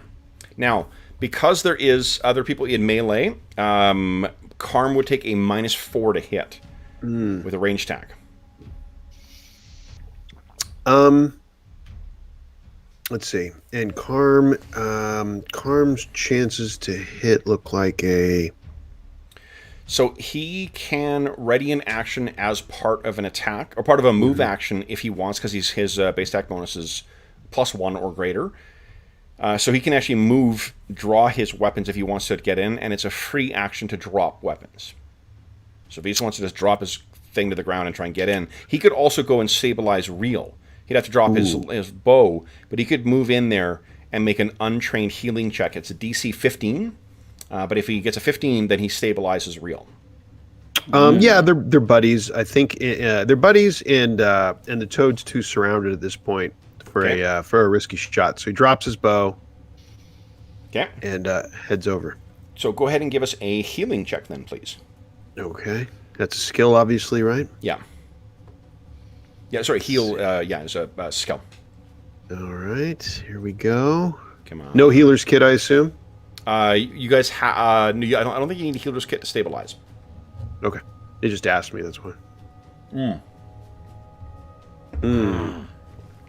Yeah, it's too much of a panic. I mean, the Toad's, he's covered in slime, and the Toad's glurping, and it's, Well, and also, too much pressure. He almost died to something else recently, too. A lizard folk. Lizard folk nearly killed him a couple days ago, so... Been a bad week. It's a rough week, Spider poison, giant toad trying to eat you. Rikus, what are you doing? All right, now, finally, I'm going to try to start smacking. Please do. And go through. I'm not flanking, no power tag, no attack bonus, no power tag, no additional damage bonus. Solid hit. You can hear something cracking underneath the this thing's skull. Is that it for you? Can you? I remember in Pathfinder you can take a 5-foot step to start kind of shifting around Yes. them. Can you do Yep. that in 3.5? Yep. As long as you didn't move, you can always take a 5-foot step, as long as it's not difficult terrain. Okay, then I think what it makes sense to do is for Rikus to step here to start building up for the flank for Barat, assuming he's Absolutely. still alive. Yep. So there are flanking, obviously. Flanking rules, yeah. Flanking gives you +2 to hit, and then rogues get to apply their, as long as it's something with a discernible anatomy, they get to apply their sneak attack damage when they're flanking. Oh. Yeah. So that'd be a Karm. Oh, wait. Is the Karm the rogue? Barat. Barat Barat's is the rogue. Got it. Yeah. And actually, technically, what's his name? Not Vrikas, what's his name? Vargosh. Vargosh is also he's a barbarian rogue. He is multi-classed already. Yeah. All right, so then he's going full-on Conan route in a bit of a indirect route. His 20th level will be king. Then it is Barat's turn. What's Barat doing? All right, Barat is going to take his 5-foot step to here because you can't go like that, right? You'd have to. So you can't when you're going around a corner, but this isn't a corner. So let's see here. Like you can't do a 5-foot. You can't do it a diagonal when you're moving around like a barrier of some kind. But I don't know if that's the case with enemies. Well, I think it actually doesn't matter because they need to be actual opposite, right? So even here wouldn't be actual flanking. No, that's opposite. Yeah. Like okay. That's flanking, and then I'll move you guys back and say that's flanking. As long as you guys are opposite one another. From where like you're on each additional side, that counts as flanking. Yeah, but not like it has to be aligned through the center of the. Correct. Okay. Yeah. Cool. Well, then yes, we should figure out if Barat can do his diagonal or not. I think that I'm going to say for now that he can, and I will look that up. I will look that up between sessions. All right. Because it is, diagonal. When measuring distance, the first diagonal counts as 1 square, so you absolutely can do that. You can't move diagonal past a corner. You can move diagonally past a creature, even an opponent. Nice. There we go. Cool. Look at us playing rules was written. I know. Barat will do his thing. That also means he has +2 to hit, because I think it prompts for flanking. You just say... Oh, wait. I have to actually put in that he's flanking. Flanking, yes. Additional attack bonus, no. Additional damage bonus, no. That is good enough. So 2 points of damage. And then what is sneak attack? D6? Yeah. Nice. All right. Yes. Okay. So with that, I need to make a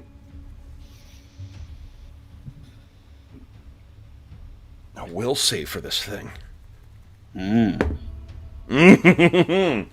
All right. Real's turn. Give us a percentile roll there, Sean. Oh, okay. Let's see here. Percentile. Yep. Nope.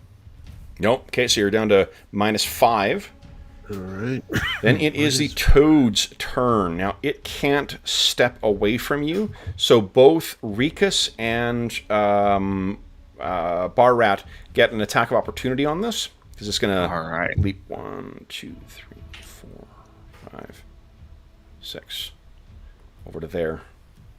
Holy shit, Rikus. Nice. Rikus with a hit. Okay. Barat. Come on, Barat. No. Ugh. All right, so you get a solid hit on it once again as it leaps away, and then I'll spend my second action to leap further. 1, 2, 3, 4, 5, 6.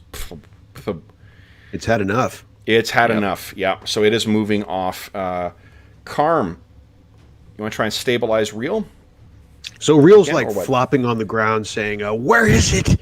It's had enough, has it? So technically he's actually unconscious. Okay. There is a status. If you're at 0, you're still conscious. You're still able to do stuff. But if you do anything strenuous that counts as a standard action, you then pass out and start dying.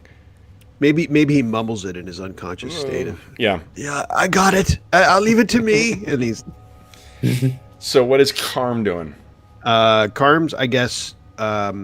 so... Is it best for Karm to try to stabilize him again, or should he call on his comrades? Is it a thing like that? So long as he receives healing, he does become stabilized. But I think Rikus has already used up all of his cantrips for the day. Okay. I've used up all my cantrips. I've got one more big heal spell. So that would also heal him, and if it gets him into the positives, he will regain consciousness? Yeah, otherwise we're carrying Real back to civilization. So, yeah. So should Karm go for the freebie, and then if he fails, Rika steps in with the big heal? Well, I think we need to do the big heal either way, because hopefully he'll be able to walk back, because otherwise we're carrying him. Yeah. And then we're in worse situations. So might as well check for healing, just to see if Karm can help. But alrighty. I think it's... Come on. Negative. Big money. Oh, nat 1! Oh, no! So you actually cause more damage, unless you want to spend Astonishing Fortune to re-roll it. Your ministrations may push him closer towards death. I think we should spend the Astonishing Fortune, because right now we got to roll a 5. No, we got to roll a 6 on a D8 plus 1, as he is right now. And if it's worse, it's going to be harder to get back up. Okay. I'll spend it. Yeah. I'm trying to remember my first aid training. I stick my thumb in this thing, don't I?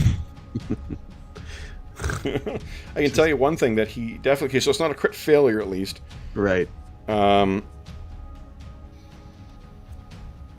all right. Then it is Rikus' turn. What are you doing? All right, I'm going to drop the mace, put a hand on Real, channel the power of Hearn the Hunter to try to heal him. Here we go. Oh my god! Holy shit! All right, so he's at -3. He is stabilized, however. Real, you're not dying any longer. Okay. Okay. So, the toad will continue, unless you guys intend on doing anything. You may be able to switch to something and try and get... It's quite badly injured, so you may be able to drop it. Like, unless you want a big toad skin coat. I can't see any reason why you would necessarily want to do that. Yeah. You're getting the XP from it anyway. So... We'll let it go. All right. Yeah, I think... Karm says. Not worth it. Now, does Rikus, do you have a healing potion still on your character sheet or your... Let's see. What I have... So, let me tell you what I have under equipment. I've got my armor and a shield, and my mace, and my light crossbow, and something called other crap. So, I don't see a healing potion listed there. It feels like that would have justified a separate entry itself, so... All right, so... Yeah. With that thing defeated, or driven off at least, you guys find yourself back in... Is this the... No, that's a sky. Oh, here it is. Okay, so... What I was looking for, guys, was...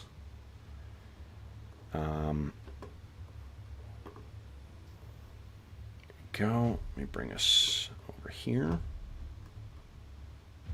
Oh, we got almost everyone over here. Actually, I think we got everyone here.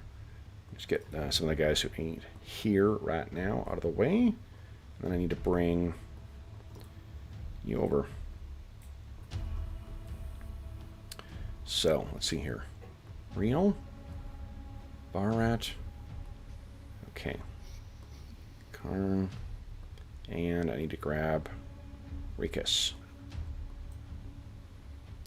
Where are you, Rikus?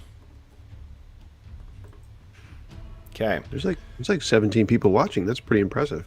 Yeah. I say, everybody. That is pretty impressive. My apologies if we're... well, I mean, for the ways that I'm screwing at the rules, because I have no doubt that I'm doing that. I'm learning. I'm slowly learning. All right. So here we go, guys. Let's bring you over. This is once again what you are around and what you guys are recovering from. The toad disappears into that fog very quickly, leaving you guys behind. So, Real is still unconscious due to his injuries. We'll have you roleplay as Karm. Yeah, I know, right. You're like the actor who's loved by the producers who keep coming back as new characters. Yeah, I play all the Star Trek red shirts. I just keep, Exactly. going from one to the next. So I think with a little bit of shuffling on the sled, you can fit Real on there. You're not going to have to like try and build a separate travoy. Stack of bodies on our sled. Exactly. So how is the expo? Oh, that looked... So what What do you guys wish to do? Well, we've still got 15 minutes of travel in the mounds, right? So, do we have? Let me check the party loot and see if we've got anything that might be useful. Well, we've got some ropes. So, Real, we're gonna tie you and Kiri into the sled, and I guess hope that we don't run into anything because the sled's the slowest moving part of the expedition right now. Barrat has a 20. Oh, Yeah. Well, The upside of being a dwarf in 3.5 is that you can't get any slower. It doesn't matter how much crap you're carrying. You're never slower than 20, but you move at 20 all the time. okay. And so, well, the sled with nobody pulling it is the slowest part of the expedition right now. So Yeah. Karm will be dragging that, I guess. yeah, Karm can drag the sled. Barrat and Rikus can be on either side watching, doing our best to keep lookout. And I guess we do the next 15 minutes of travel to try to... Okay. Yep. Yeah. Where's town? Where's town? So, Sounds like 4.5 hours away, buddy. We got a 15 ways minutes? to go.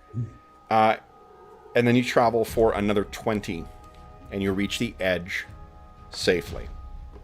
Though, in a frying pan into the fire kind of situation, you're simply exchanging, one incredibly dangerous locale for another. So you find yourself back in the Barrowmaze now, or the Let me switch up here, and actually, because this has been an awful lot of fun. Oh no, it's silent in the Barrowmaze. I was going to add I think I've done this a couple times now, where I was going to add the sound of the Barrowmaze in, and I'm like, well, it's silent, so I've already got that covered. Okay, so Quiet. here's what you need, guys. Is as you're dragging your way through, and thanks to cinematic environs, also we get random depth for the Barrowmaze when or if you have encounters. Here's what we need: is you guys can. I'm not restricting you guys to what do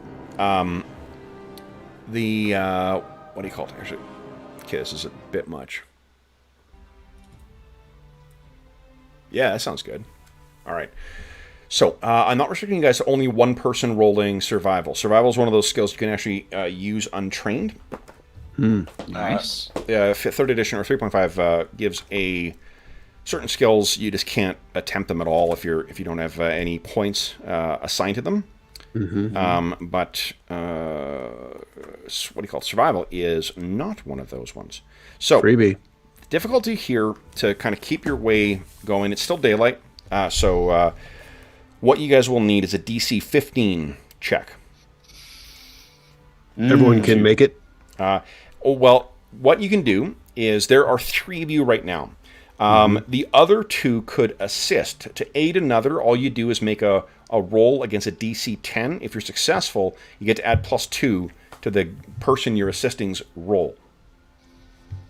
So if you guys just want to, at this point, what it means is that I think you guys will not be... you'll suffer a penalty to any spot or listen rolls that you'll be making because you're just trying to figure out how the hell to get through this swamp.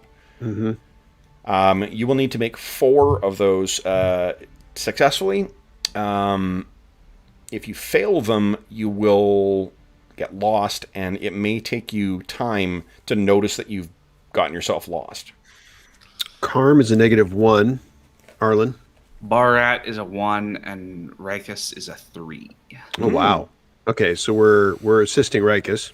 Okay, so why don't... Yeah, I think that's the thing. I think that's the thing to do is assist Rikus, and we've got Astonishing Fortune in case Rikus messes up on his roll. What do we got? 1 left? you have 3 left, I think. Okay. Astonishing Fortune? Or did you blow through? We used quite a bit of it. We used a fair bit of it. I think we've got 2. I see you got 3 down there. I think you guys have been pretty good about tracking it. Okay. There's been... Yeah, I don't see any extra. I think there's only been Because 2 is rerolls. that since I used one not to have the critical miss on the heal?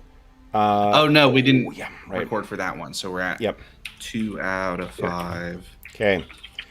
So then, why don't each Bar Rat and Carm give us a survival roll? Mm-hmm. There we Nice, go. guys. So it's plus Nice. 4 to Nice. Rikus's roll, so it's plus 7 in total for this one. And let me make that roll for you. Unfortunately, it's because I want to... all right. Next hour. So you're making your way through here, and I can tell you that in that first hour of travel, I have also pre-generated encounters. Nothing occurs.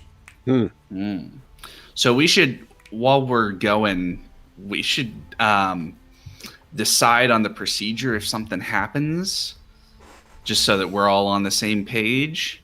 By Good which idea. I mean, basically, what I'm trying to say, Carm, is that are you more of a stand and fight type guy, or a hide type guy, or a run and hope that they go for the sled type guy?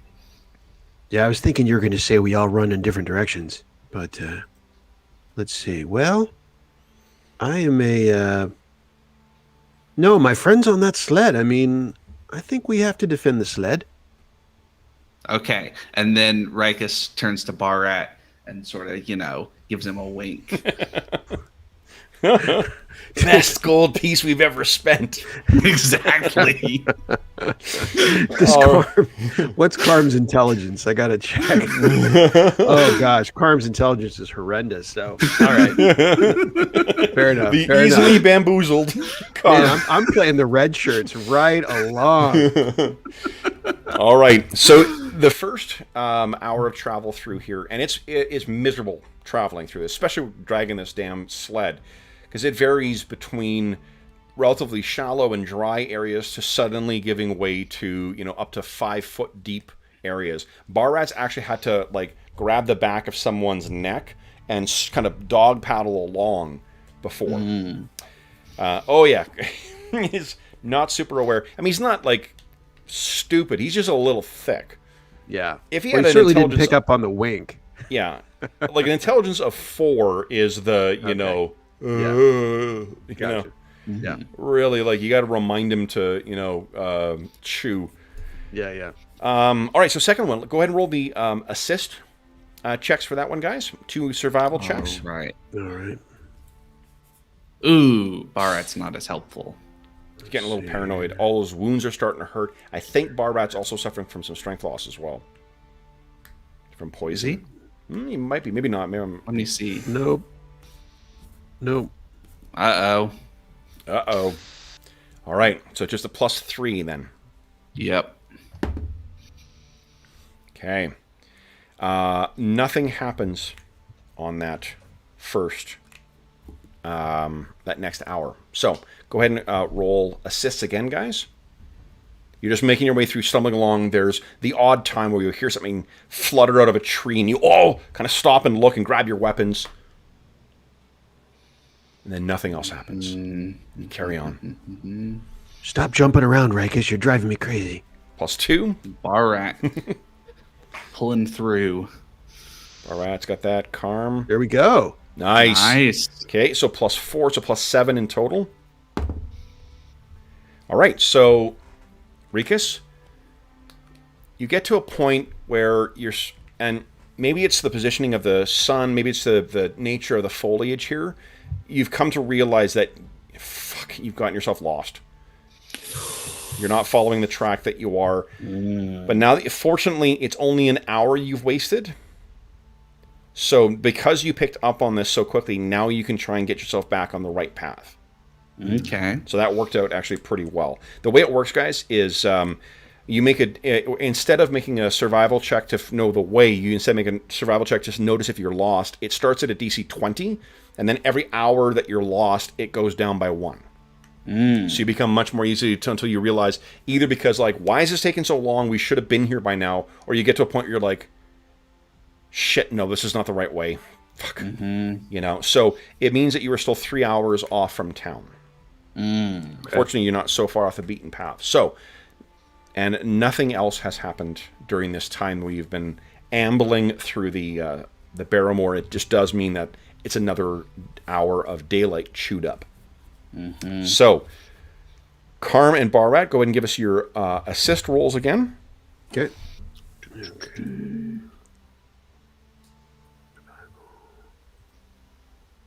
Go.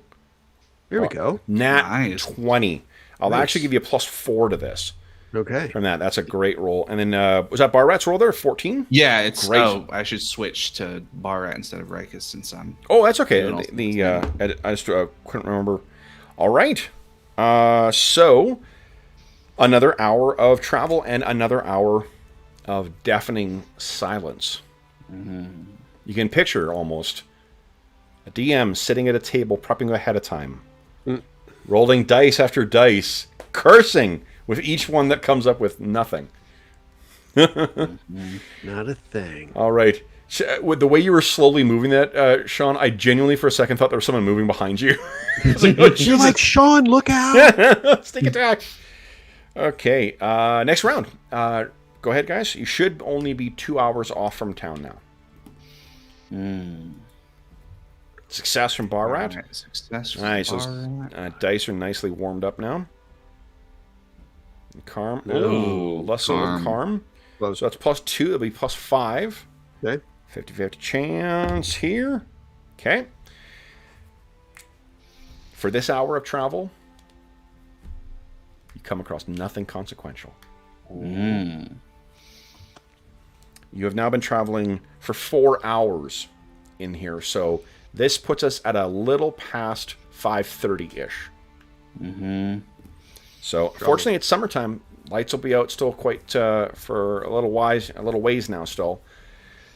Next roll, guys. This should be the one, unless you're lost, that should be bringing you home. Alright, Barrat. Success for Barrat. Yeah. Oh. Karm. All right.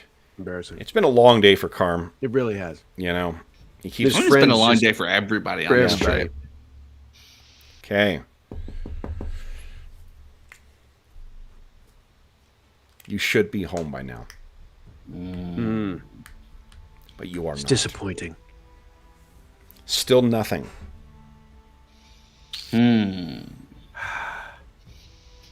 Well, It's supposed to say about 6:30 now. We have to press. is there a on, way no?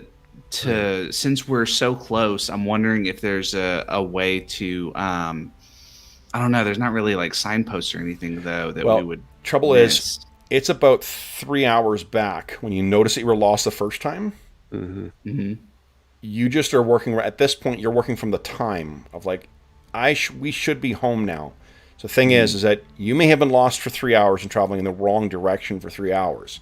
Yeah, that's You may have well, but what I'm wondering, I'm trying to think if there's a way to move more slowly but more carefully, but I can't really think of anything we would do since we think we're so close. Yeah. If there was something we could like latch onto, if some way to navigate, but we don't really have anything like that. No, and one of the things that's maddening about the Barrowmaze itself is that like it just swallows you as soon as you get in. Right, and just the fog is up, the vegetation is up. So when you do stumble your way out of it, it is it's almost as if you're entering a different world. So looking around, like you should be there, but maybe you traveled 2 hours and you got lost, and you're only, you're only a mile or 1 hour's travel away from home if you can get yourself off in the right direction. And at which point that we want to camp, is there trying to find a good spot? Is that a thing? I'm not sure that you guys brought anything to camp with. Yeah, camping. So what we've heard, I don't think anybody in any of the campaigns has actually tried to survive overnight in the Barrowmaze. So the moor's not as bad. It's it's obviously very dangerous anyway, for its own reasons. The mounds, to try and camp in the Barrow Mounds is extraordinarily dangerous. Yeah. But we've heard don't stay out after dark. I mean, everybody. Do we just push on then through even darkness? Are you thinking? Or is that I think we push on until sunset. Yeah. Okay. and then we reevaluate. Okay. I think you're a good 3 hours until sunset still. So Okay. Press on. Well then, Okay. yeah, let's press on. See if we can't figure out where we are and where we're supposed to be. yep. Oh, All right, Okay. Carman Oh, Barat. boy. That's we're all only depressed. We're must be just from all Ricus. Yeah, like long faces and it is too. You have no idea where the fuck you are. So, 2 more hours of daylight. All right, let's try again. there Success. we go. Nice success. It's plus 7 now to your roll. Nat 20 on top of your plus 7. You are 1 hour away from home. I feel like I can smell the chimneys. Is But- that am I dreaming? But as you guys are traveling through the swamp, let me quickly. All right. So, allow me to quickly set up something here, guys. I'll grab everyone here. Oh, for Pete's sake. There you are. And wood.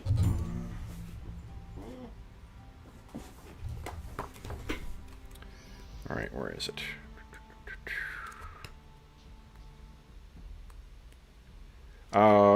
Sean, would you give us a D4 roll, please? Mm-hmm.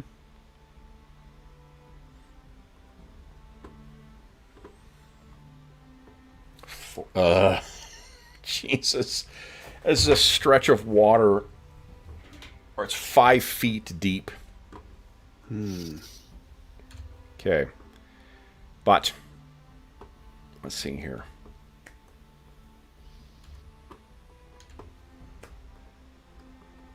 All right, here's where you guys are traveling.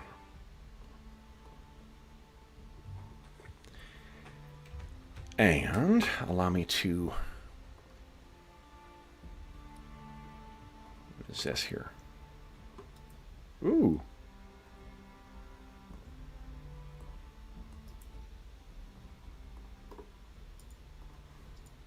Okay.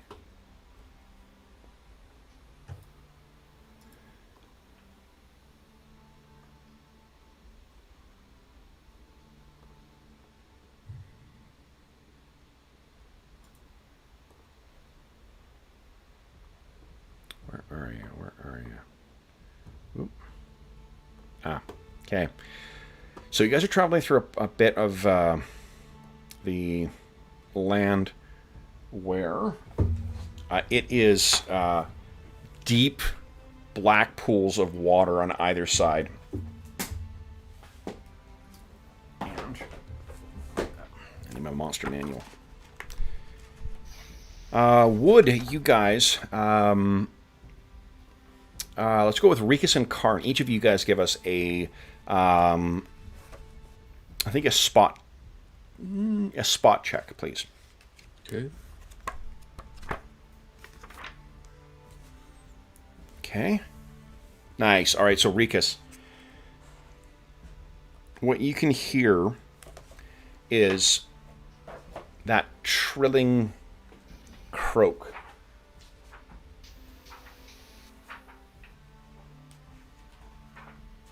It's high-pitched and has kind of a, almost like a song-like quality to it. Let's make sure I got these set up here. Nope. There we go.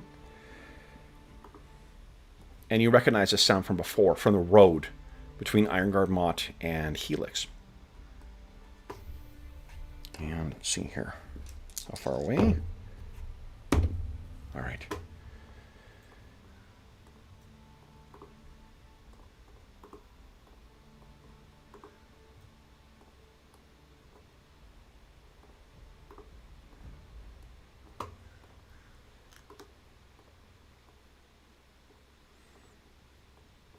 go. Let me bring you guys over here. All right. You guys are right here. Moving past that giant gnarled tree. There's some kind of walkways. It's not like fabricated lumber like you see in here. It's going to be like logs, fallen trees that you guys are making your way through. You know that the water on either side is 5 feet deep. Oop, I just created I don't seem to have vision. Oh, hold up. Just Yeah, me probably. either. I figured that was on purpose. Gee. No, legacy lighting again. Let me turn that off. Boom. Oh, there we go. There we go. Okay. Nice. So, goody. what you can see, I didn't mean to create the sound special effect, is the water along here. This is all 5 foot deep. So Barrat actually has to swim to get through it. The rest of you guys can move a quarter of your movement, or you can swim through it. Your armor check penalties will apply, so you don't need to worry about like if you've got metal armor, and you can still try and swim. It's just that it's challenging. The water is becalmed, so you don't need to worry about it being particularly challenging. I think the difficulty is a 10 for becalmed water. If you roll a 5 or less, though, you just can't make any progress. You're dog paddling and struggling to stay above water. So what you can see is, Rikas, you actually have a little bit of forewarning with this, that you can hear them up ahead. I'm going to roll for their roll as well. I rolled an 18. So I think that they hear the rattling of your what do you call it? Your sled. Cart. Yeah, sled, not cart. And you can see that these things seem to be like, you can see some of them are in the water. They seem to be just like idly fishing around here. So they look back at you guys. Let's roll some initiative. Doesn't mean we're in combat. So I said this last time too. It just is an easier way to structure the round. If we have a combat thing down, it does not necessarily mean that you guys are in a fight.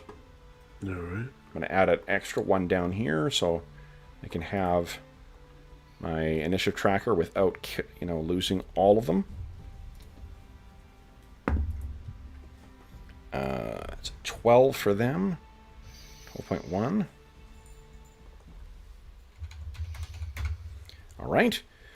So, and obviously, Real doesn't get a turn. And he's not dying or anything. Sad. Karm, Barat, Rikas. I think that's everybody. Yeah. Okay, great. All right. So, descending.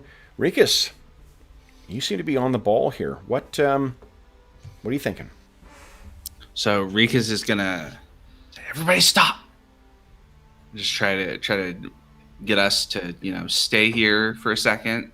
I'm gonna very slowly, because I'm picturing shield on the back like we talked about, because it's 4 hours of travel versus 30 minutes of travel. Yeah, and much more challenging travel too. And much more challenging travel. Deep water. Yeah. So he's gonna very slowly reach to put his hand like on his crossbow on the sling. Not gonna actually like draw it yet, but have it kind of ready in case something happens. Is the idea that he could sling it around and do something, hopefully. Okay. So the let's see here. Next up, is I guess the froglings. So they're gonna grab their weapons for their action, and they're all gonna stand up. These ones are gonna swim bloop, bloop, bloop, back up onto the shore. They have their little javelins with them, and they've got a little brace of javelins with them, but they're tiny. Like they're scaled to the size of these things. These things are only about 3 feet tall. But I think Rikas can speak to the deadly efficiency with which they use those things. So you seem to have caught them either at leisure or at fishing. Barrat, what's Barrat doing? All right. So Jeff plays Barrat pretty Aggressive? Yes. But Barrat, I'm assuming, is not suicidal. No, he would know. He knows better than to start a fight if it doesn't have to be a fight. So I think what he's going to do is he's got a crossbow too. He's going to actually draw it and go prone Okay. Because I remember that you're allowed with a light crossbow to reload it while you're prone. Yes, you can. Yep. So he's gonna go prone, light crossbow, in their direction, ready to fire if they make any sudden movements, basically. Yeah, and prone actually gives him +4 to his armor class when he's prone. Yeah, that's what I against remember ranged. is that being prone versus ranged is a good idea. Most definitely. All right, so he gets himself down and sort of sets himself up in the sniper position. What's Karm doing? Yep. Karm. Let's see. Well, Karm's gonna unsling his bow. Okay. Is there? It doesn't appear to be any cover available. Correct? Not really. I mean, there is in D&D 3.5, they make a distinction between concealment and cover. Cover is something that actually will block you, and it gives just a modifier to your AC. Concealment is either partial concealment or full concealment. If it's partially concealing, it gives a 20% miss chance. So the way I roll it is just we make that roll up front, because if you miss, it doesn't give a who gives a shit what you roll. If it's full concealment, it's 50% chance of a miss. That's like in complete darkness or whatever else. Usually I sort of roll the thumb it that if it's passing through 5 hexes or 5 squares of these reeds, that's full concealment. If it's passing through less than that, it's partial concealment. If it's a clear line of shot, then it's no concealment whatsoever. So what you can see is there's a lot of concealment around here. I don't see a lot of cover in the immediate vicinity, unless you got yourself somehow behind that tree. Like one of those roots down there, that would probably be good cover if you needed it. And range-wise... Shortbow, I believe, is a 100. We looked it up. So it is... or maybe it's 80, actually. But yeah, you're getting close. And each range increment beyond that gives you -2 cumulatively until a max of, I believe, 5. All right. He's going to be... he is going to... does this look like here would maybe if you went into the water just a little bit with these reeds? Yeah. I mean, you give him concealment, not to cover. Yep, definitely. Yep. And if he tries to like lean up against that log, I might give some cover. Depending on where they're firing from, I might give him cover as well. Yeah, he's going to go into the water and kneel and draw his bow. Okay. And he whispers, "Oh, what's with these? You think any chance of getting by him without fighting?" And that's his turn. Okay. Rikus, what are you doing? All right. Rikus is going to fully draw his crossbow, seeing that Barrowmaze is doing that. Yep. He's got the crossbow. They clearly see we're there, so he is going to... I don't know if they understand common or anything like that, but... what knowledge skills do you have? I do not have any knowledge skills, I don't think. Yeah, so you're going to have no earthly idea. Yep. With these things, if you had a skill in, like, knowledge... I think knowledge local would apply to these guys. Mm-hmm. Okay, well... I am going to do my best to appear... non-threatening as I call out in a clear voice, friendly in common, and I'm just friendly, and crossbow not up and aimed, but kind of across the chest. Okay. And that's going to be my turn. Give us a diplomacy check. All right. Let's see. Diplomacy. Oh, I've got a bonus apparently. Not good. Not great. Okay. You may inadvertently sort of gesture with your crossbow when you're like, friendly. Yep. Okay. You could spend Astonishing Fortune and re-roll that if you want. What do you think, Sean? I rolled a 5, so...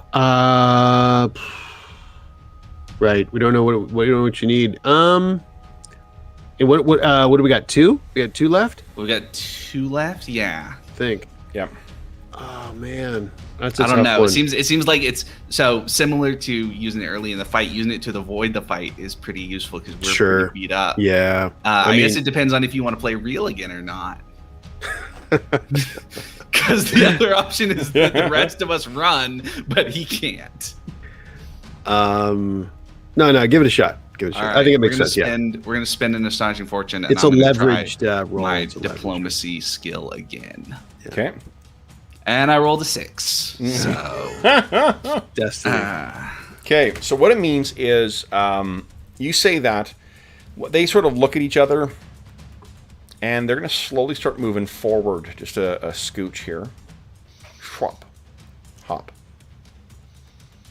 1, 2, 3, 4. 1, 2.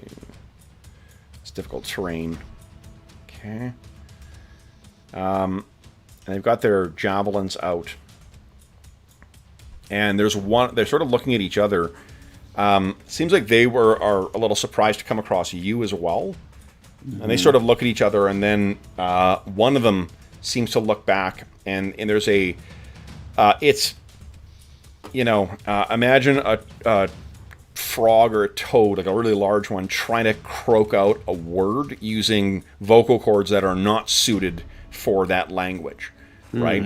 And this thing sort of croaks out.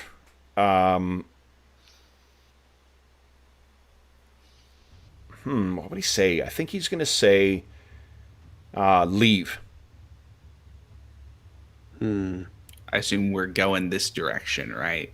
Correct. Towards them. Yeah. Yeah.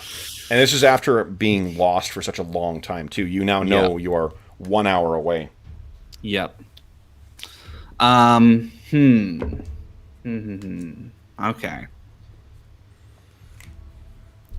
I think that what you actually can see over here, this seems to be the, like a little, I'm picturing it like a beaver dam. Like they've sort of like put a bunch of like detritus and twigs and shit like that, as if they've got a little like, the, frogling equivalent of a camp that they've set up here. So then it is Barrat's turn. What's Barrat doing? I will tell you as well. So there are. This is from previous editions. This has been since AD&D started it. That whole metric or matrix they have in Dungeons and Dragons of like the different NPC reaction states. That plays a role in this as well too. So we sort of figure out. I've randomly determined what their starting relationship is with you. That's dictating the difficulty of improving it to make them go from wherever they are towards whatever you've done. I can tell you, and your character in fiction will be able to judge this from what he's saying. Even though you rolled that ass roll there, it has not changed their temperament whatsoever. So what you might be able to infer from that, if you were a expert player, John would be telling us this, is that the difficulty for improving them from whatever they are right now to a more friendly or amenable status might actually not be that hard. So, what is Barrat doing? He's other than like drawing a bead on one of these little frog fellers. All right, Barrat is going to shout much more threateningly because that's the way he talks. We're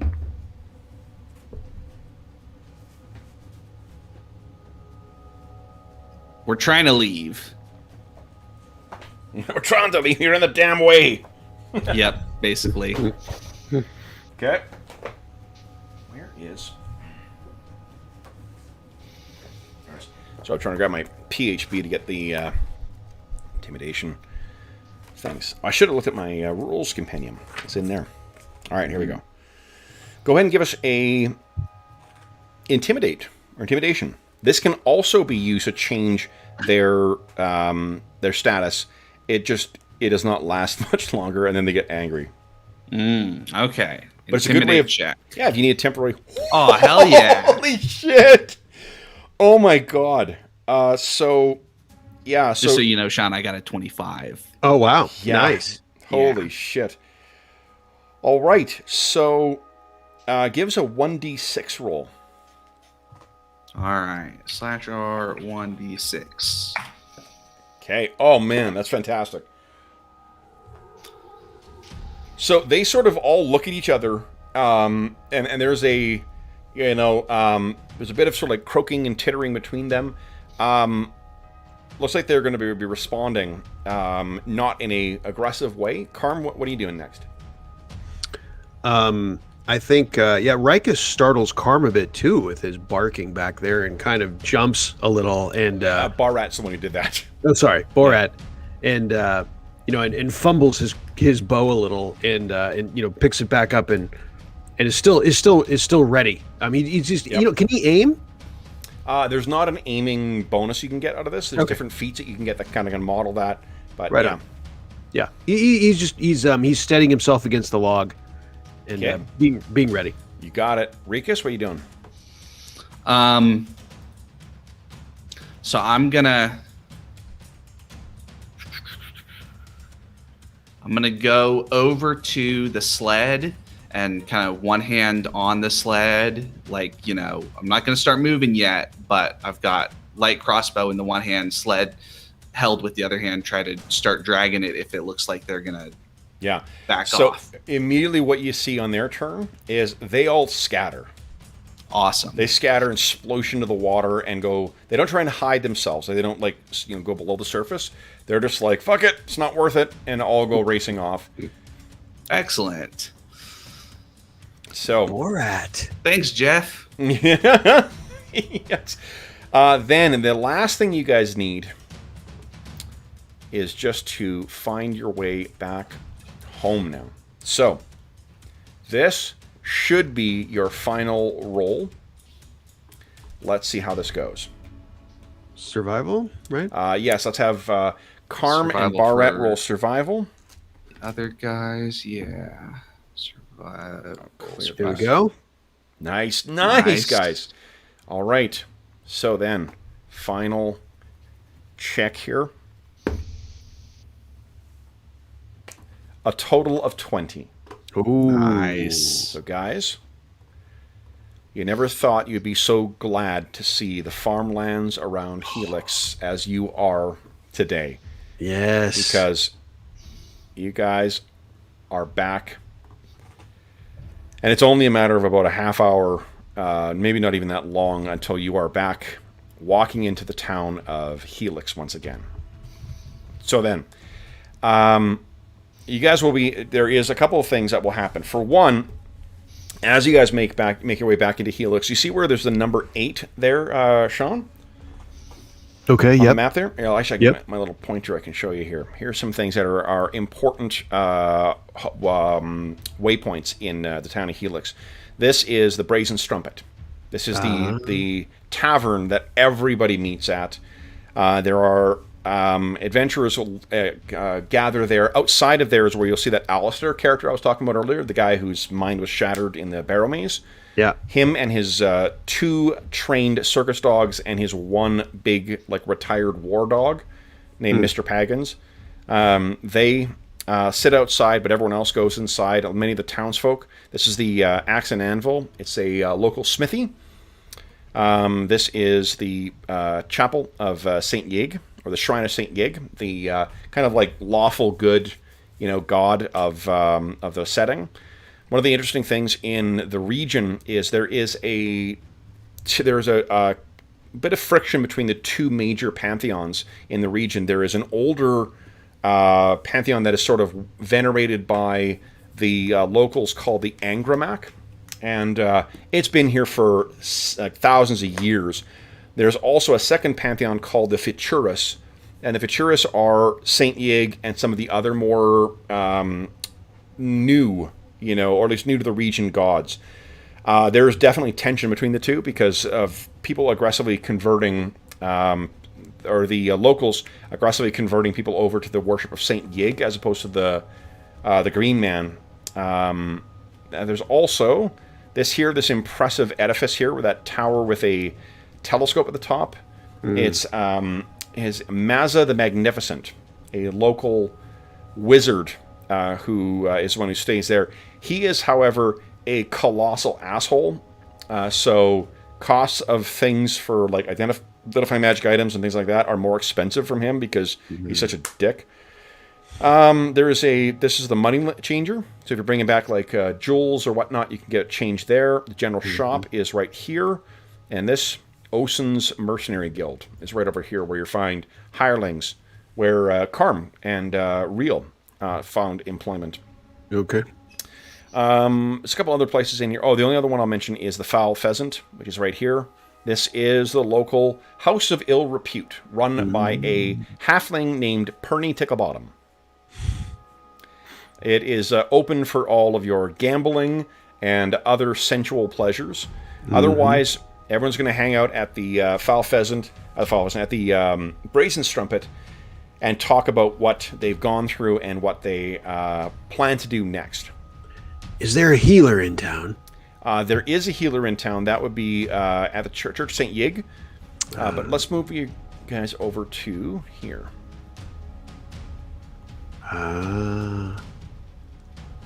Let's talk about plans and talk about how long it'll take. Actually, let's take our mid-session break in a moment here. Let me just get you set up in here. We'll take our mid-session break, and we'll get something a little more... Is Real conscious? Real is still unconscious. Okay. Yeah, like one of the things with healing, so healing in 3.5 is 1 per hit dice per day. So Real, absent any other kind of magical interventions, he's actually going to take 2 days before he even regains consciousness. Now, you can speed that along. If you've got someone who's trained in healing, they can supervise care, and it'll double that healing rate. So you'll actually, like, Real would recover 2 per day, Bar Rat would recover 2 per day. Rikus is at full health, so he's not injured. Karm would recover 2 per day. I'm sorry, 4 per day instead of 2. Does our cleric have healing, or is it just magical? Cleric does have the heal skill. Okay. There we go. At a 4 ranks and a +3 natural bonus. So Oh, 4 ranks. Hello. So what that... Well, it's the only skill that I've got. So We'll take it at the moment. You're the man of the hour. So heal. So long-term care is a DC 15. All right. So I can just roll that. So that, well, actually, this is if they're spending the full day. Well, yeah. If so, here's let's take our mid-session break. Then we'll talk about some of the rules that affect like recovering health, recovering stats. Because I think there's some of you guys who all have ability damage as well. Oh, yeah. Like Real's got a bunch of ability damage, I know for sure, and I think that Bar Rat does as well. Doesn't look like no, he doesn't. Okay, no. For some reason, I thought maybe he escaped the. Dwarves get a bonus versus poison saves, so it could have been that. All right, so then for those listening at home, we'll be back momentarily. We're just going to take a quick break, refresh our beverages, take a break, and then we will be back momentarily. So 5 minutes? 5 minutes, yep. Okay. See you in 5 minutes.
Excuse me.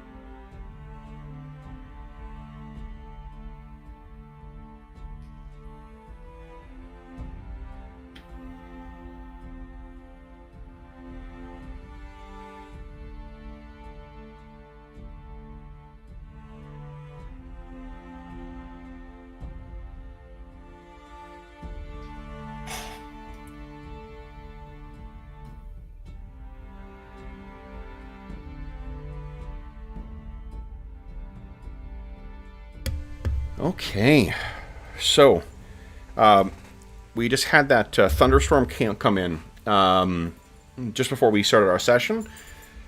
It is now, from earlier today, it is 11 degrees different Celsius, and it is 20 degrees Celsius cooler now than it was yesterday.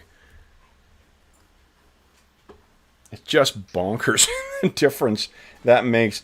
Everybody, good evening. I hope you guys are all having a great, or folks are all having a great start to the weekend. Let's do a quick chatting here. Brian, what's going on? Jeffrey, what's going on? Levy, hello. Starting your 3.5 Barrowmaze next week. Fantastic. Oh, thanks, Levy. That is I hope you have a wonderful time with Barrowmaze. It's I'll tell you that some of the monsters that are in Barrowmaze don't show up in any 3.5 thing, in particular toads. Toads and giant frogs, for some reason, are noticeably absent for 3.5, so I've just been using the Pathfinder versions. You can find those online, so if you need to fill that in, most everything else you can find in the 3.5 version, so hope you have a total blast with your Barrowmaze game. Nice. Pilar, what's going on? Oh, save is stabilizing someone without a heal check. Yes, absolutely. Awesome. Let's see here. What do we got here? Wayne, there's only 2. Now's your chance. Fang Dragon, yes. That's because Rollmaster... Oh, Nathan. Hi, Nathan. That's because Rollmaster is a great game. I played every Wednesday. Oh, that's fantastic. Still looking for a way to put Sharkbolt into the game. That's wonderful, Nathan. I think the water bolt that does slashing damage instead of blunt or whatever it is, or impact damage, or slashing criticals, probably would work. Let's see here. Don't go to Spider Island. Yeah, good, Pilar. Good, definitely good advice. Excellent. Toad disappears into Frog of War. Yes, Evan. It definitely does. A big fan of puns on this channel for sure. All right, guys, folks. So thank you. That's great. Let's see here. Firewing. I really. Next time I run champions, I'll be sure to incorporate Firewing Jeffrey into our encounter. I would love to roleplay Firewing anyway. Firewing is like kind of a. Imagine if like a Herald of Galactus, Arlen, it became a gladiator. It's like a cosmically powerful alien gladiator who likes to show up and kick the shit out of other really powerful aliens. So kind of like a cross between a Herald of Galactus and like Champion from Marvel superheroes. He's awesome. Yeah, a little bit of Firelord, a little bit of Terrax in there, and a little bit of Champion, and you got Firewing. It's a great looking character as well too. Okay, so guys, let's talk about recovery in this. So, what you can do is with your extra. What you can choose to do is if you spend the full day where you're doing nothing but resting, you double your healing again. So supervised by somebody, spending the full day doing nothing but recovering, you would recover 4 hit points per level. Or 4 ability points for each full day of rest. And a person doing long-term care, I think they can treat up to 6 at a time. You can't give it to yourself. Yeah, 6 patients at a time. And you need access to supplies, bandages, salves, and so forth. but they're easy to come by and settle down. So there's no cost associated with that. Okay. So if you just give you guys, if you are successful in your roll, and you do take the next day to do nothing but to just rest, everyone will recover 4 hit points per level and 4 ability scores. Real's currently suffering from 4 points of ability damage, I think.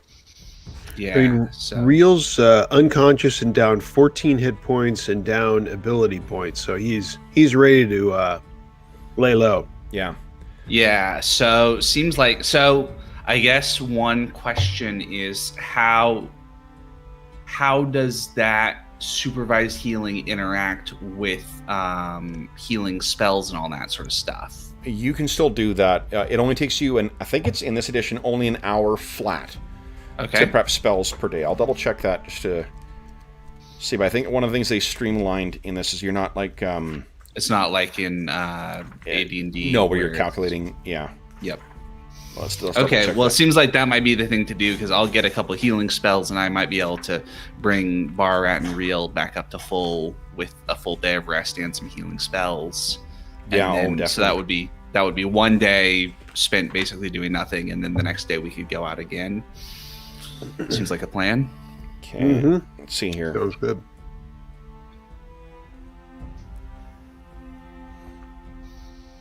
So you pick a particular time of day to prepare.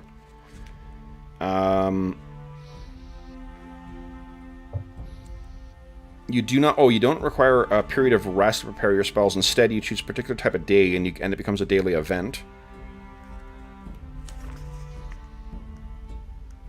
And 1 hour in a relatively peaceful environment. That's it. Okay. Well, then I will...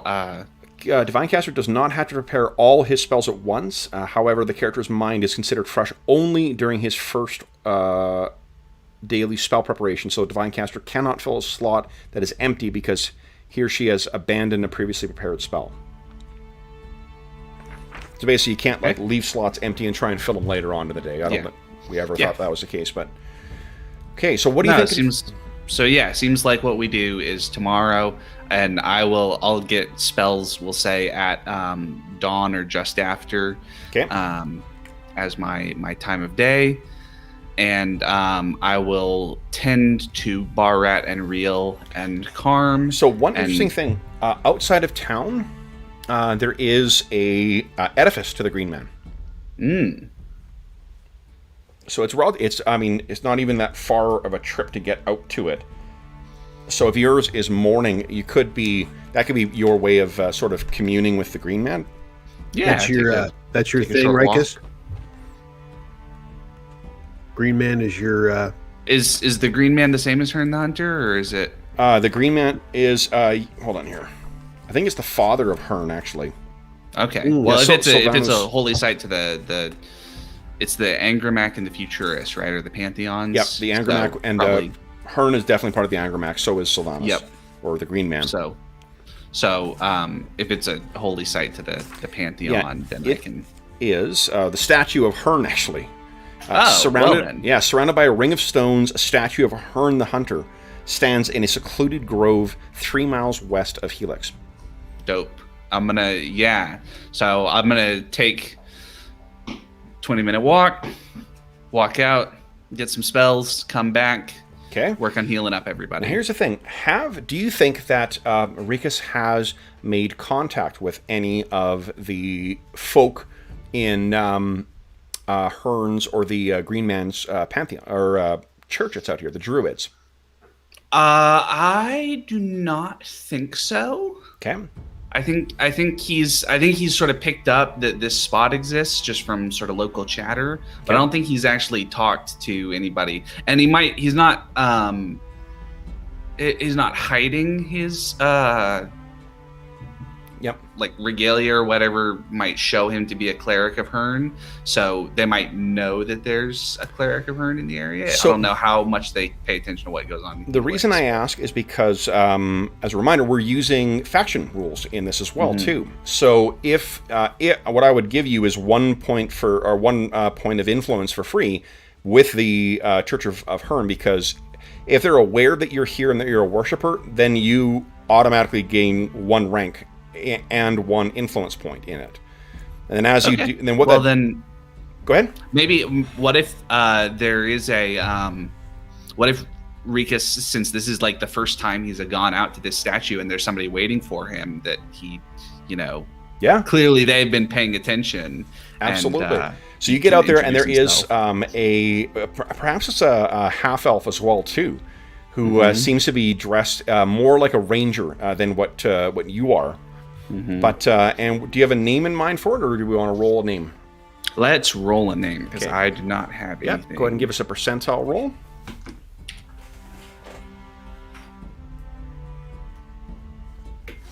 Use that on one of those stabilized checks. Yeah, really? Seriously. Fucking dice roller. All right.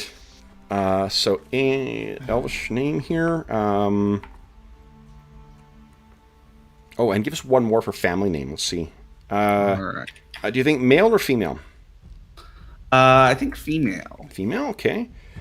So her name, Anastriana. That's interesting. Anastriana, and then her family or clan name, Alastriana Salavaran. I'll put that in chat for you. So.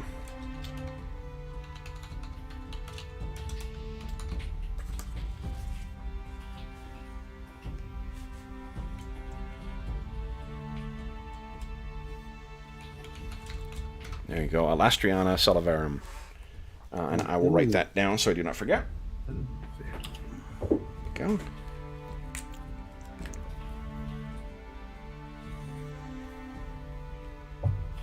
And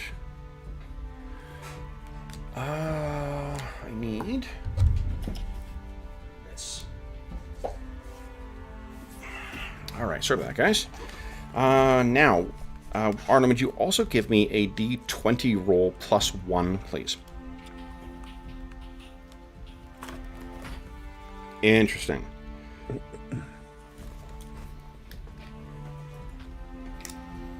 All right, so and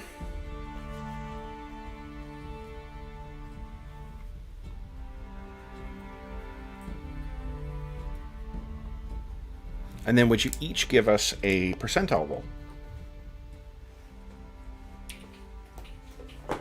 Please. Okay, 38 and 64.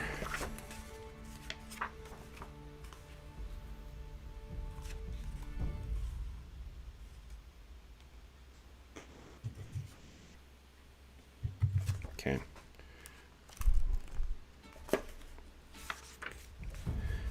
All right. That's excellent. Okay, so she is standing there,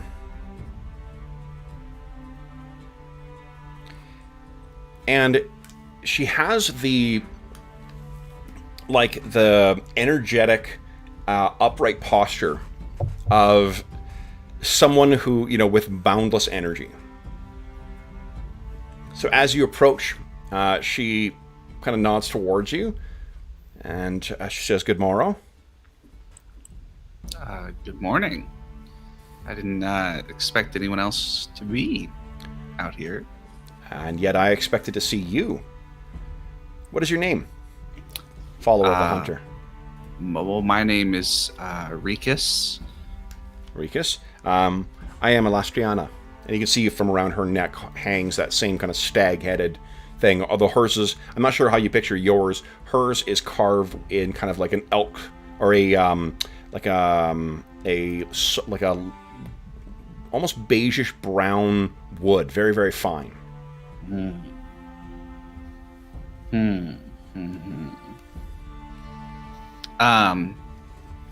So Rikus will sort of noticing that, he kind of touches his own symbol and does a sort of slight bow, kind of realizing that this is somebody within the She sort of puts her hand up, and she says, "Oh, There is no such formal formality here. At least not among these lands. Those who walk the hunter's path walk it together. Will you pray with me? Of course. Okay. So you guys go through, and there may be like a couple nuances that are different in the specific ways that you guys do things, but like the I think you guys fall into the tempo that is the core of the beliefs in Hearn, whatever those might be. Maybe you guys like, take a shot with an arrow, or you ritually take aim on something, or whatever you decide the rituals are. At the conclusion of them, you have your spells refreshed, so you are free to put them all back in the select whichever ones you want. As a reminder, you can always spontaneously convert anything into a healing spell, so you don't need to necessarily prepare any of your cure spells. Yep. So at the end, she says, you knew, I did not know that the reach of the Angramach was so far. Your accent places you as farther to the east. I would have placed you as an Easterner. Mm-hmm. Is that the case? Yeah, well, a new arrival in the area and all that. And what brings you to the duchy and these lands? It's,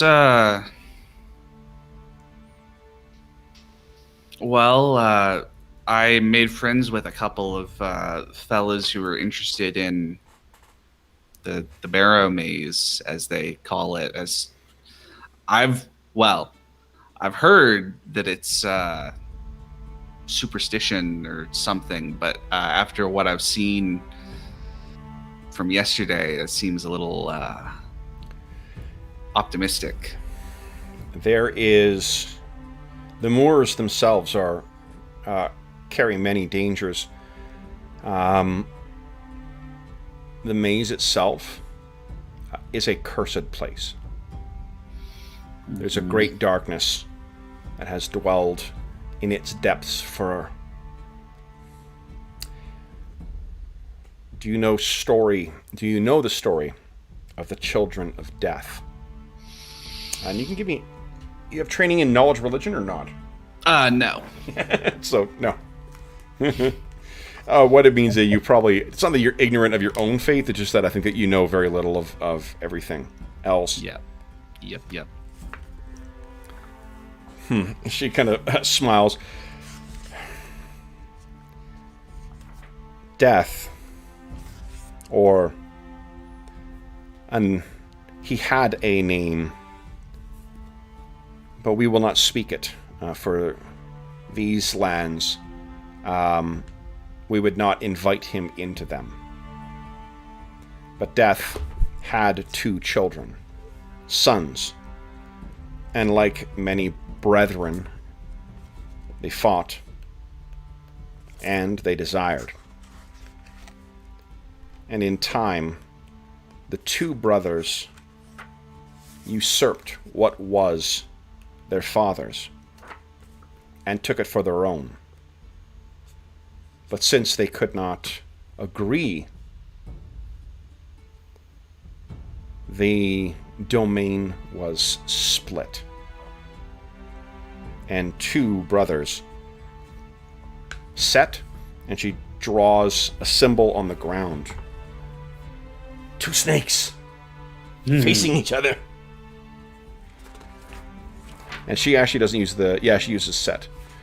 And Orcus. And she draws a ram's skull. They have split the domain.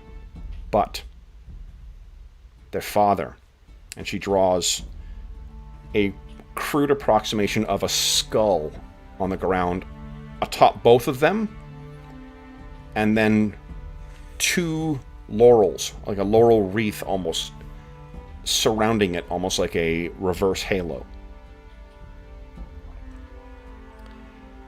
Death was clever and took something for himself. So what was split between the brothers, and she gestures at the symbol of the snakes, and she gestures at the symbol of a skull. That was not the full manifest power of death. What legends say is that death hid his secret in the maze. At what better place for the vanquished god of death than in a sprawling tomb? And so in these lands, now the suns come, and you will find snakes and rams across these lands, seeking their father's treasure. She moves her foot across the symbol she's drawn on the ground, kicking the dirt away to ensure that not even a single hint of them remains. But it's not just snakes and rams that come, though.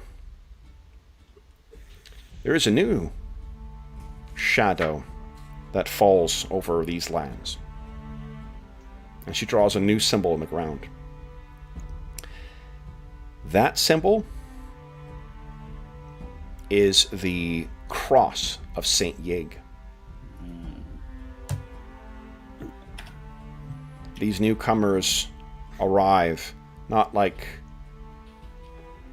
the flock of the brothers, bearing their allegiance openly and calling those who follow the green and his son to follow their Lord. The goals of the snake and the ram are transparent. They may hide, but what they wish is plain. This, and she gestures at the cross. This, they come openly displayed, but what they want.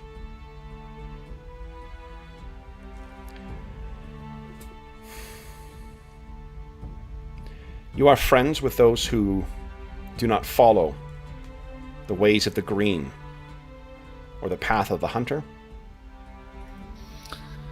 Yeah, the godless bastards that I hang out with are, you know. So actually, what's his name? Oh, I was talking about Real. Oh, were you? Okay. Yeah, Real. He's actually not godless now because he actually follows Saint Yig. He took a level in cleric.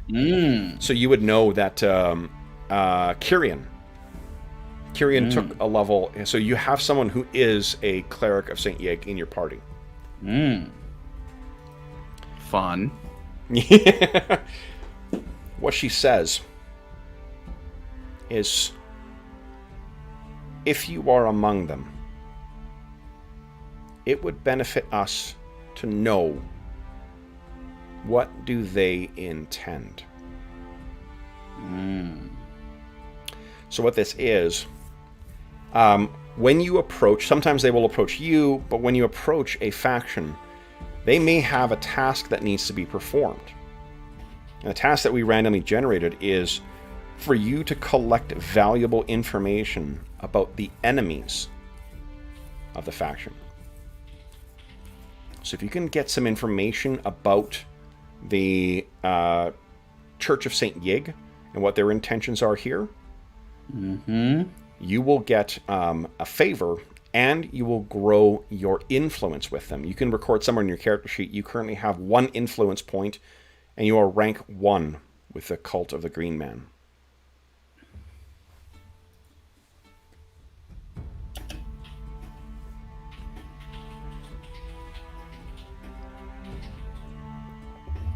So, Cool. otherwise, if there's anything else you wish to ask her about or whatnot, she sort of, if you agree to this, she'll, whether you agree or not, she's going to erase the marking of St. Yeg as well, too. Yeah, that was a wicked story. A lot of it is kind of above my pay grade, but thank you for sharing. I'll do what I can, certainly. Mind yourself. If you seek the maze, the snake and the ram seek it as well. And if legends are to be believed, the remnants of the Father remain. Mm-hmm. Well, we've mostly seen frogs, but I'll keep an eye out for them as well.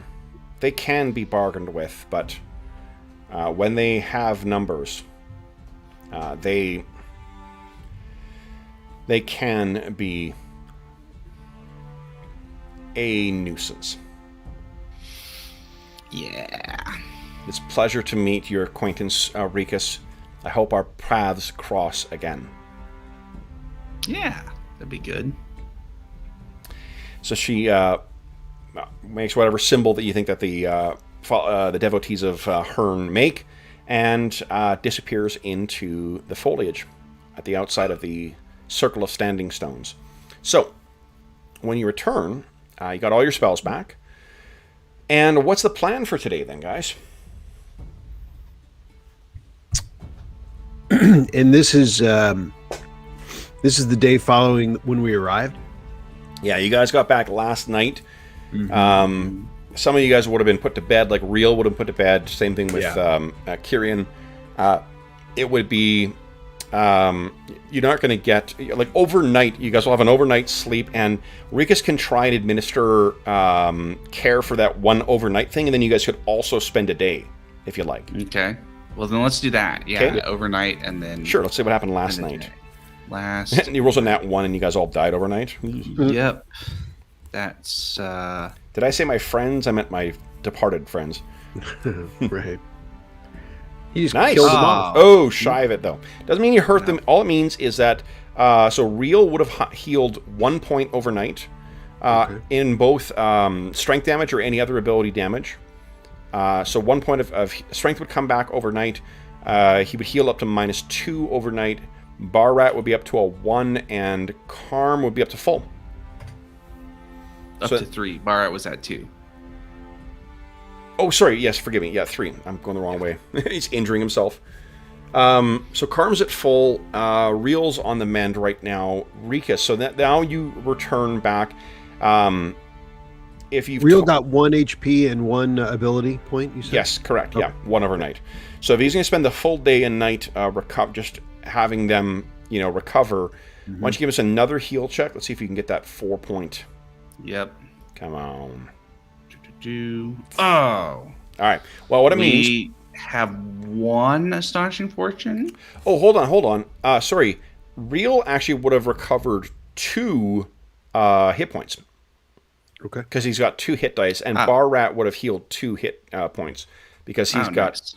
Yeah, so 1 extra 1. You can spend Astonishing Fortune. There's still, 1 There's left? still 1 left. I think we ought to spend it, because it'd be helpful to have everybody back, especially because Real's not going to be fully 100% without it, right? Because he'll only heal... He's at -1, so he's still 12 points down, and he's still... No, but for his strength damage, right? He's 3 down. He's 3 down. He's 3 down, so if he only heals 2 back from a day of rest, then he'll still be down. A full day's rest. So he is... Let's see here. 1 second here. Full day's rest is still going to be...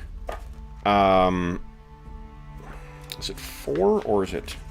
Well, isn't it? It's 2 if it's just a full day, 4 if it's a full day plus healing from Rikus, right? The 1 double to 2 double to 4. Yes. Yeah, so 2 per level for full 8 hours rest, or 4 per level for each full day's rest. Yeah. Okay, so I think we spend so that we can get more healing, sure. And let's re-roll. Yeah, Barrat in particular is going to be a while. Ah. All right. So what it means is you guys gain. Bar Rat would recover 4 points today. Real would recover 4 points today. Real would recover 2 ability score points. So I think he's only at -1 strength right now from that spider toxin. All right, now, Rikus, you do have access to spells. Do you want to try and augment this healing today? Yeah, so let's do first one on Real. For the big one. 7 points for Real. Nice. All right, almost second at full. one on Barat.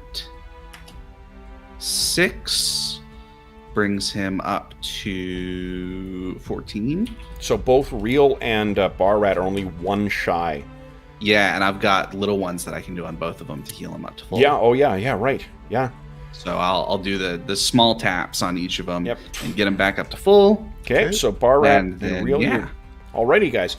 So then, with that 1 day of rest and the magic of Hearn, you guys are restored.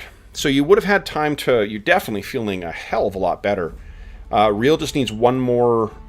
he will be down by 1. He needs 1 more night's sleep in order to recover that last ability damage. Yep. Mm-hmm. So do you guys want to rest 1 more day? Or... Well, that depends on whether our hirelings are charging us for these days or not. What do you think, Sean? I'm assuming we are tending to their wounds. Yeah, you're tending to their wounds and you're putting them up. So you guys are footing the bill for the what do you call it? The boarding. Yeah. So no guarantees on the grousing though. There's going to be some grousing, but probably no charging. I see how it is. No, it's fine. It's fine. All right. Then yeah, let's. I think we go out the next day with Real a little bit, not 100%. Yeah. Just because. Well, and part of it is because did they kill all of the other band, or did they just drive some of them off? At the end of last session. No, they killed. There was one that escaped. So the problem, the one that escaped might know where they're going, and it's mostly dug out. So if so I think we need to book it back out. So the thing is, it's one person who ran away and left all their supplies behind, who was in the middle of the Barrow Mounds. Ah, so that's true. He might not have made it back to civilization. Yeah. But there are other companies out there. Most definitely. One of the cool things with for those unfamiliar at home, the Barrowmaze itself has a bunch of pre-made adventuring, like rival adventuring companies in it that are all hilarious. Nice. All right. No, I think Real that we go out. Yeah. There's treasure to be had. Yeah. Okay. So Real is not going to wait an extra day? No. Let me roll for... there's also a great... there's great ways to kind of keep the thing feeling like a moving parts. So like you can randomly roll to see who's in the tavern among the NPCs for any given... And at different times of days it gives you as well, too. So if you pop by in the morning to meet with, say, Karg Barrelgut, and you want to try and get him to make a axe, he might be there, or he may be out of town or off. Nice. One of those other adventuring companies may be in there, too, which can cause... if you've encountered them and had problems, in the outside, that can also cause friction and bar fights and whatnot. So, I just thought of this shield that I'm carrying that's magical. Yep. Is there anything that we need to do more with it that we know about, I guess? Or have we fully... Mazza the Magnificent revealed everything about that. All right. I thought they might have just cast a... and there's another... I don't know. I think this is only John's character has appraise, but there's an interesting use of appraise that I realize you can actually look, because like the crafters of magical items, they in like us putting passwords on post-its in the event that so they don't forget the name of the activation, or if they need to pass that on to someone else, you can use appraise to try and find the little carvings like that mark the magical words that activate things. So even without the magic, the detect magic or whatnot, you still may be able to identify. Oh, that's cool. Yeah. And your old heavy shield, Rikus. You're welcome to it. It's a heavy wood shield, is that right? It's a heavy wooden shield. And it's armor bonus 2, I take it? Yeah, AC bonus of 2, 10 pounds. Yeah. And it's a 2-point armor check penalty. What's that mean again? That's a... If you do certain skills with it, it's heavy enough that it causes an issue. Heavy enough that causes a penalty. Like if you try to swim with your shield out. Okay. How is the company doing for cash right now? Company doing for cash. So we got enough off of the bodies to pay Real and Carm for the day of adventuring. Yep. So coinage in this is flat up and down. 10 makes the next denomination. Yep. 10 gold makes 1 platinum piece. 10 silver makes 1 gold piece, and so forth. There's no electrum in this, I don't think. I think it's just copper, and then that's it. Yep. So I think it's just a matter of we need to pay for 2 nights in the inn for all 4 of us. Okay. Basically. So I'm assuming you guys will be able to take just 1 room for this. So it'll be 2 nights stay at the world famous Brazen Strumpet. Mm-hmm. And nobody's visiting the Pheasant because we don't have enough money for it. Oh, you did hear some... Yeah, there were some rumors that... not rumors, but there were some other things that the other guys heard about. Ways to help out the Church of St. Yig. They've taken a particular interest in St. Yig. You don't need to pursue these things; they're completely optional. But I just think it's an interesting way of giving you alternate ways of getting XP, getting access to things. Because what favors can be traded in for loans, for spells being cast, for information, access to secret spells. As a cleric. This is actually of particular importance for you, Arlen. So anything out of the PHB is a common spell. It's a spell that you know and whatever else. Spells from any other source, say the Spell Compendium, all that is secrets. Those are rare spells, but you can cash favors in to be able to learn them. Okay. So expand your your repertoire of spells. You could do that as well. Cool. Mm-hmm. Cool. All right, so the cost, food and lodging,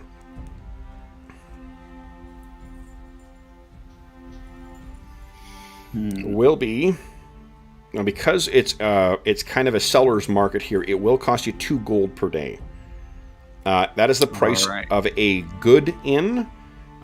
This is not a good inn. This is a common inn, but because it's a high in demand in the summer, with adventurers coming to stay, they're able to charge premium rates.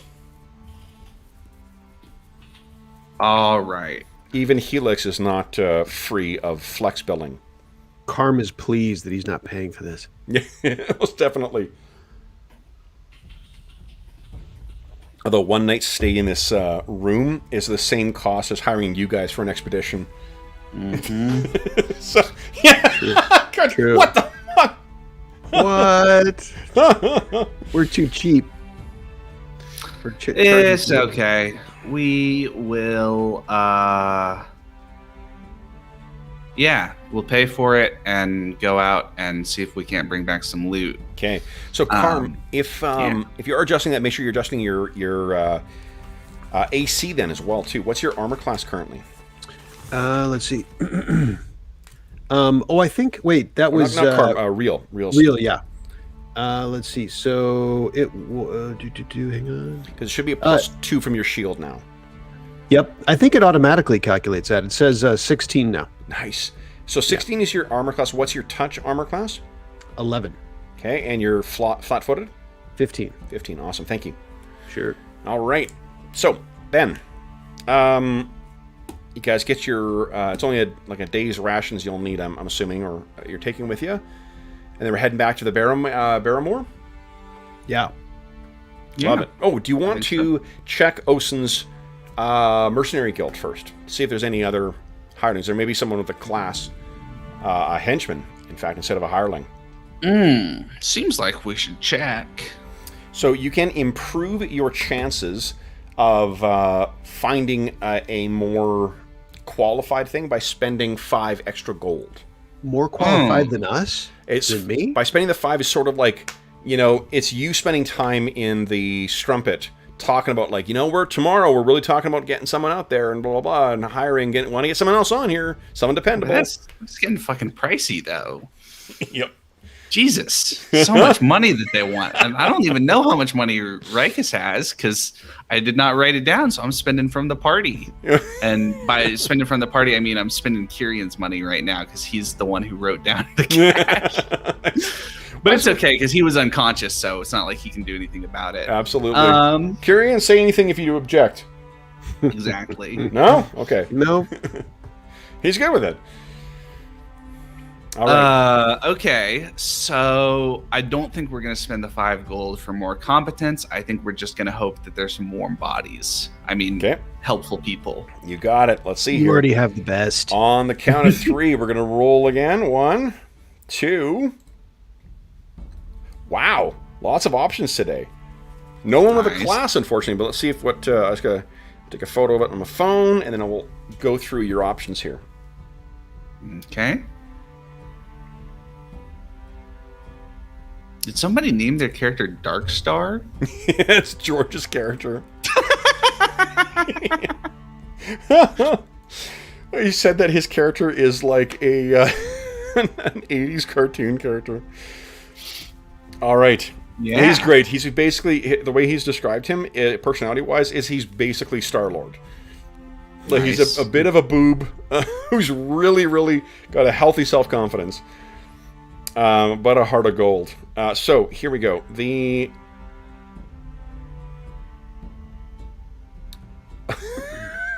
are fantastic. All right, so there are 5 humans who are all here. And there's a dog, a remarkably intelligent dog. There is, let's see here, 1 torchbearer. The torchbearer's name is Moldash. He only communicates with a... There is a piece of slate that hangs around his neck, and he carries chalk, and he scrawls out what he means on there, because he's apparently taken an oath of silence. So there's a torchbearer with an oath of silence, who is armed with a dagger, and he can carry a torch. He has no training in combat. That is the extent of his utility. So, kind of like a liability in combat to not be able to communicate, but he can. I don't know. What do you think? He just won't speak. Well, just, you know, if he sees something, and so you meet him. There is another fellow who is armed with leather armor, a shield, armed with a club and a dagger, who smells horrific. Because you get the sense that he has been a beggar for a number of years. His name is Lolok. Lolok is a man-at-arms, and he has a club and a dagger, a shield, so it'll be a light steel shield, light wooden shield. That's really it. That's of note about old Lolok. There is another human man-at-arms who has the stink of onions about him. You get the sense that he may have been a skull, what do you call it, a chef or something like that at some point, or a cook. He also is armed with leather armor and a shield, has a club and a dagger. He has a very pronounced stutter, and his name is Mulcox. I'm not going to make fun of someone who has a stutter, but you can imagine that Mulcox would take a little while for him to get out. Mm-hmm. So, Mulcox with a stutter, Lolok, the ex-beggar, and there are 2 other men-at-arms. There is a man who introduces himself as Young Chauncer. Young Chauncer is likewise armed, leather armor, shield, club, dagger. but he makes the most idiotic jokes nonstop. Like, he opens with a completely stupid joke that isn't funny and is a little weird, and he continues on with it. You know, I'm picturing him like, like the Eric Idle's bit about like nudge, nudge, wink, wink, know what I mean? Know what I mean? Like, imagine someone doing an impression of an impression that he heard about that. So it's so diluted that it's not funny. It's nothing. That's this kid. So young Chaucer, which you may hear others refer to as the village idiot. Your final option for human men-at-arms is a guy named Cromwell, who looks pretty rough. Like, this is a guy who has seen things. His face is got lots of scars on it. He is armed with chainmail, a shield, and a club and a dagger. But, yeah, he seems to have seen a lot more violence than the others. But it also seems that he may have suffered from that, too. And let's see here. Why don't you give us I think it's sense motive, each of you guys. All right. Sense motive. I think sense motive is the skill I want. Thank God there isn't. Yeah, nice.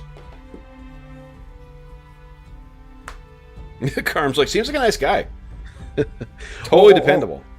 Or maybe the other way, like, these are all inferior. I don't know why we're even checking here. Well, Carm really seems to like this dude. Okay. Cromwell. Cromwell seems like he's got his shit together. Rikus? There's something about this guy that just sets you a little off. His what is Rikus's alignment again? He is neutral good. Yeah, you definitely get just an uneasy vibe from this dude.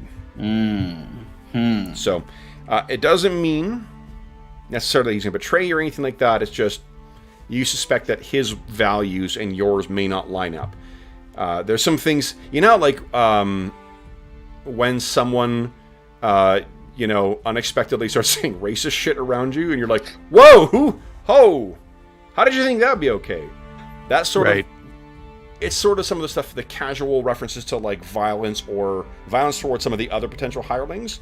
All of that is what he says. You just get a very, like,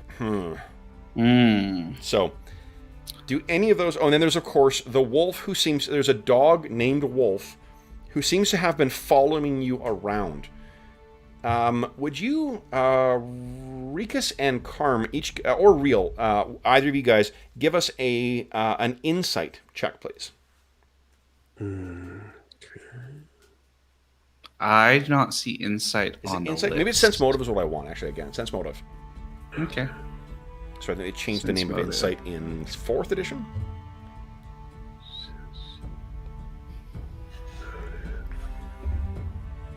Let's see here. Rikus, good roll. And Karm? Even better. Karm, there's just... So, like, you met that dog, that Bow Wow, that Kyrian insisted on hiring. The thing that almost mauled Blackstar, or Darkstar. This one is... Like, this is show dog kind of smart. And when you look at this thing, there is something about, there's something about the look in this thing's eye. It seems much smarter and has greater depths than any animal that you've seen before. Like, it seems to perfectly, whatever you say to it, and I know that Carm's not exactly the sharpest, dagger on the belt, as it were. Well, to be fair, neither is Rikus, so... Okay. What you can definitely pick up from this thing is that, like, anything you say, this dog completely understands it. And I will say, I know that I know it was Carm's role technically, but it might have been Real, who's actually very good with animals. Real's got actually some of his highest skills. I mean, it's ride and also He's got another one that's handle animal. So he probably he probably keys in on it and Yeah. Give us a handle animal check, please. Okay. Let's see. Very low DC on this one, so it just There you go. fantastic. Nice. Yeah, like, okay, so there is, imagine like the most, like, this is Westminster show dog kind of shit. Anything you could ask this thing to do, it immediately is able to do it and comply. Almost as if you were telling a person to do something, and it immediately complied with that. Real would definitely pick a. It would take months and months and months of training in order to get this dog to the state that it's able to respond right now. And so animals come here to be hired too, huh? It's a similar. Well, I'm going to ask Austin, do we have to pay for the dog?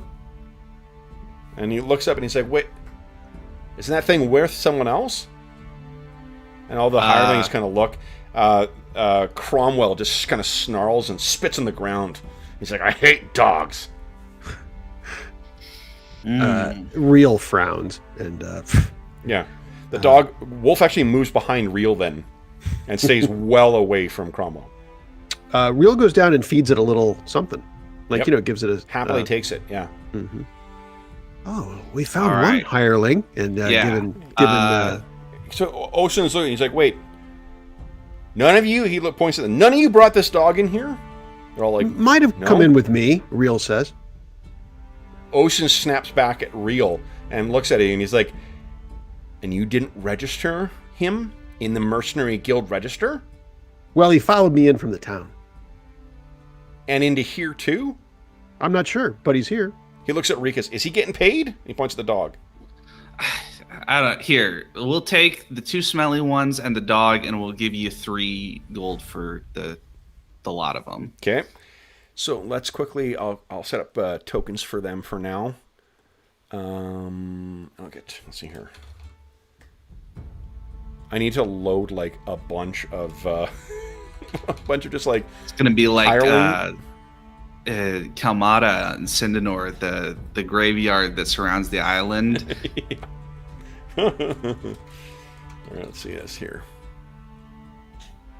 That's Sean. I don't know if you've seen Hobbs's game Kalmata. That's an open table West Marches thing.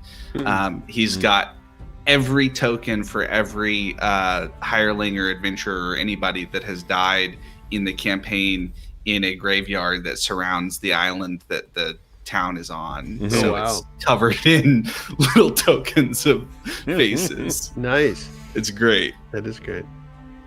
Yeah, it definitely gives the campaign a feeling of like being lived in.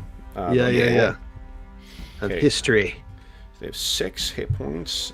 Here we go. There we go, guys. I think you can see everything on there, and you should be able to control Lolok now. And you know what I'll do? I'll put in.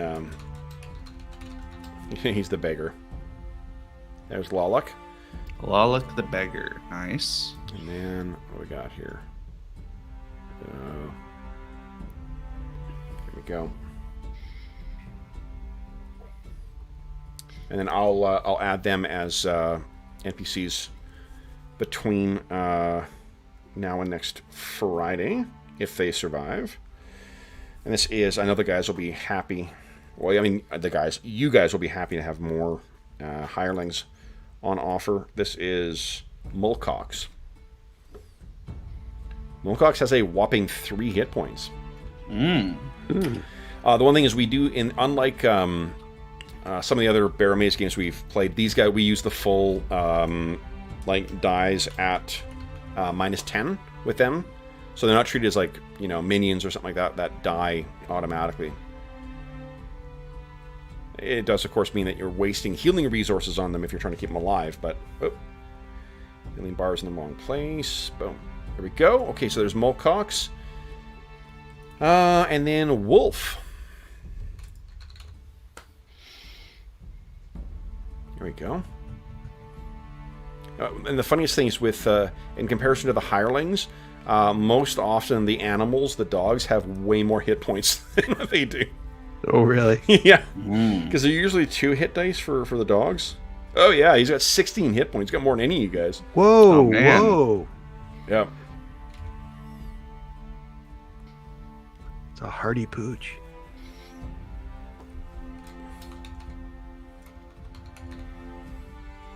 Yeah, I mean, I think Real would be immediately taken by the soulful eyes of the. Well, and it's Smart crazy. pooch. Like it's as if it's eerily smart. So Yeah. it follows you around and like you can talk to it and the way that like dog owners do, and it'll listen and respond and whatever else, like a Mr. Ed kind of thing. Mm-hmm. It is unbelievably intelligent. Okay, so you guys have a pretty healthy slate of hirelings now. Mm-hmm. Yeah. Then, shall we head out? Indeed. Okay. I'm trying to think if there's anything. We're taking rations. We're taking the sled. We've got some stuff on the sled. And we don't have a place to leave stuff, right? We need to take it with us. You can pay to have stuff left if you want, but otherwise, you have to kind of either, because I mean, like, the expectation is you may not return from the Barrowmaze. Yeah. So Lollick and Mulcox, they both have small or light wooden shields. Yeah, both of them have the light wooden shields, and they have studded leather armor, or they have regular leather armor. So I think their AC is a 3, I believe, or 13. They could borrow the light steel shield that I added. Well, we've got 2 extra heavy wooden shields. Oh, okay.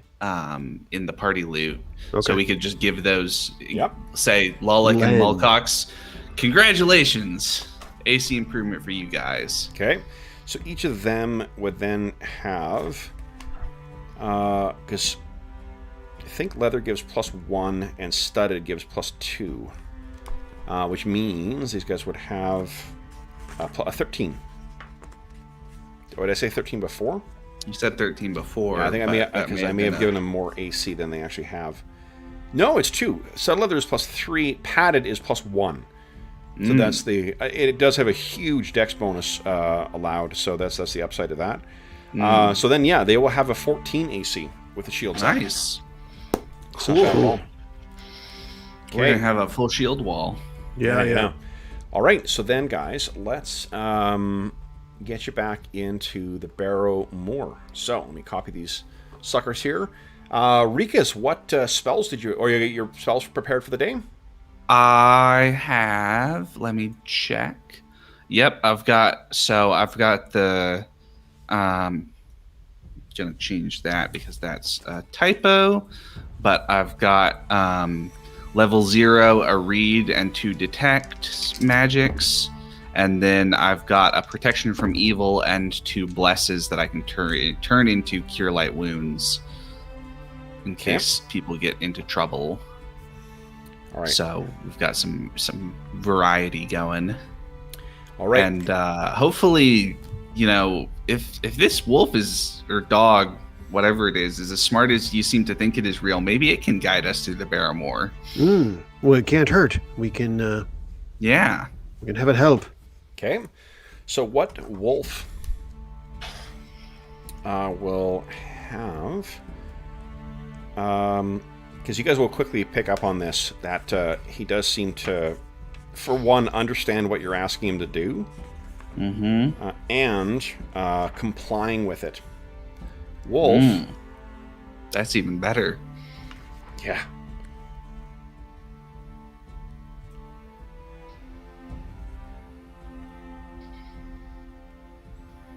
Okay, let me quickly think here. 4. Here we go.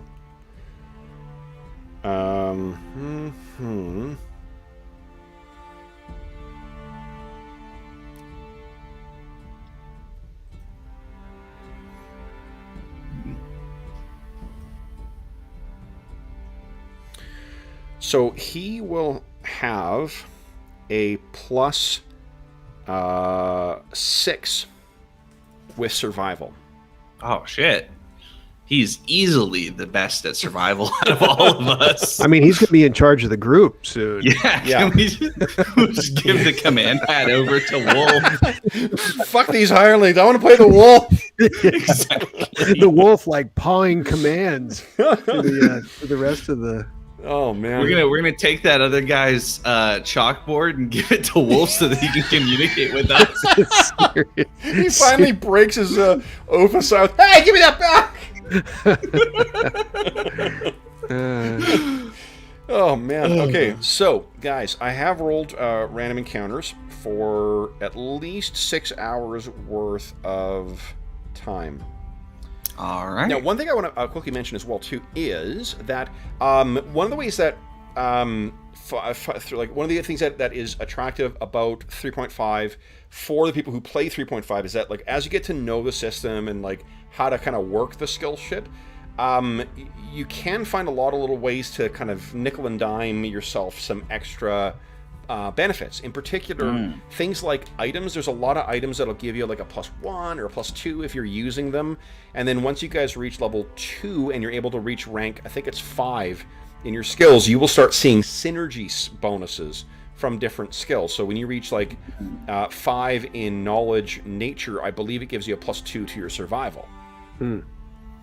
So the reason I mention that only is because if you guys, say, asked around, you may be able to get a map. A map to get to the Barrowmaze, or if you guys have some kind of crafting skill or survival or something like that, you may be able, or the profession of cartographer, you guys actually may be able to craft a map and then gate, depending on how good the map is, a bonus to your survival checks to navigate your way out there.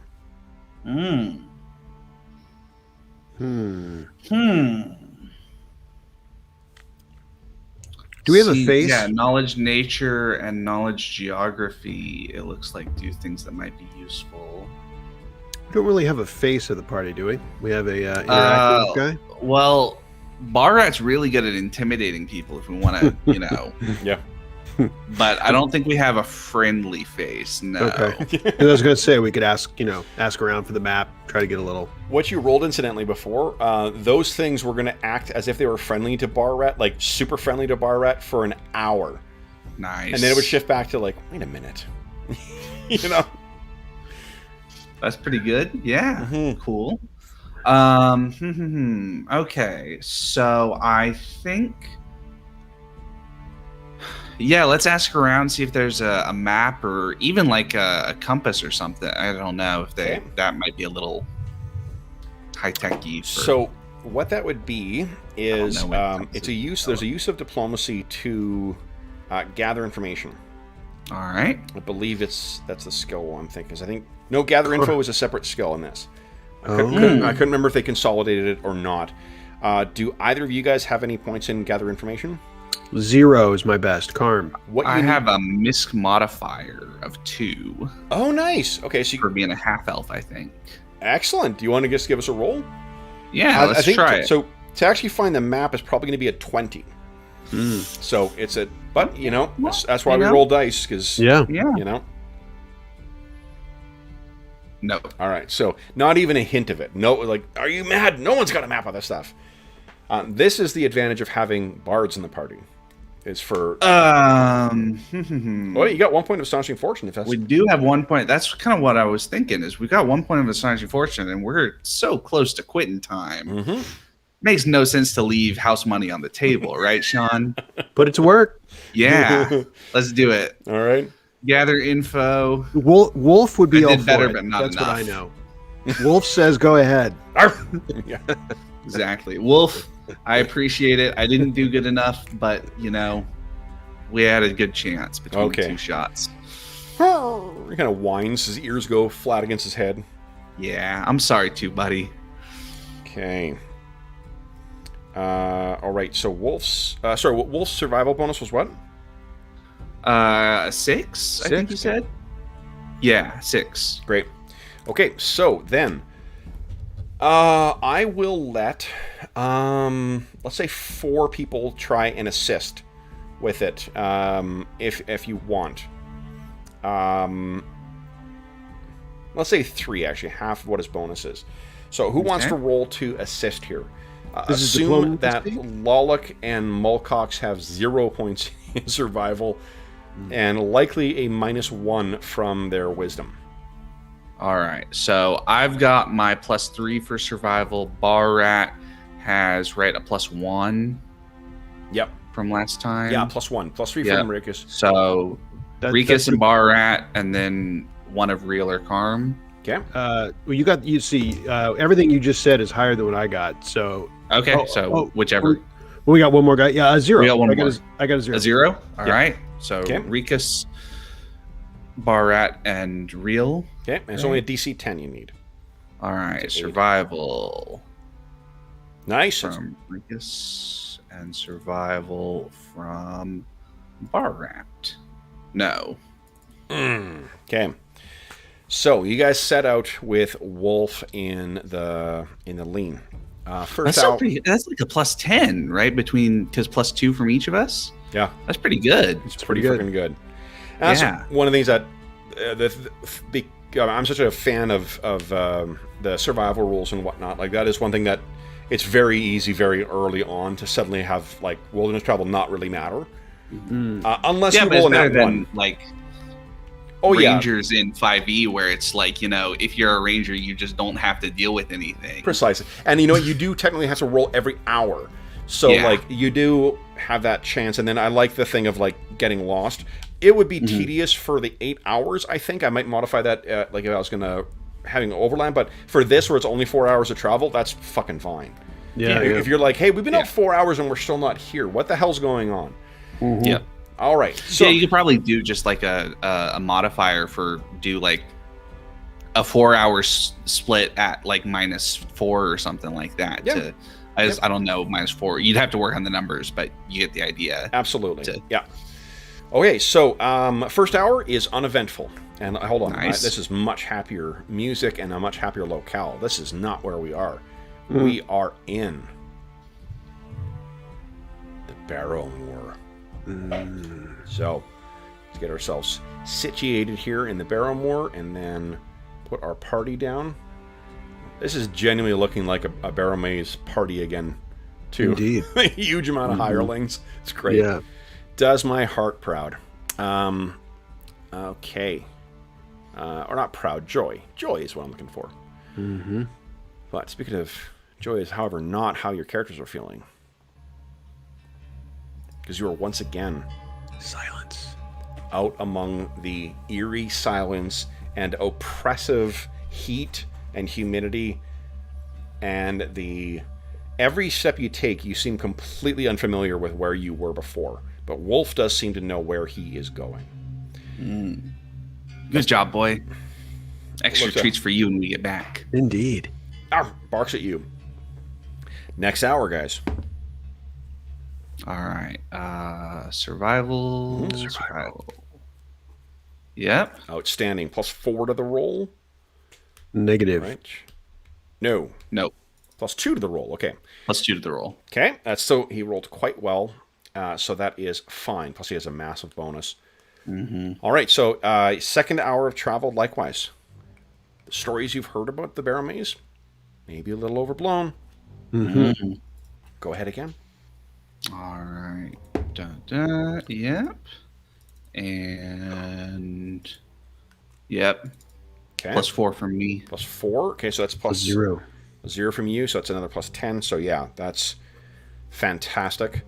And I think that he actually brings you around something. You find he barks and sort of points at one marking in here, and there are. Let's see here. No one's got knowledge local.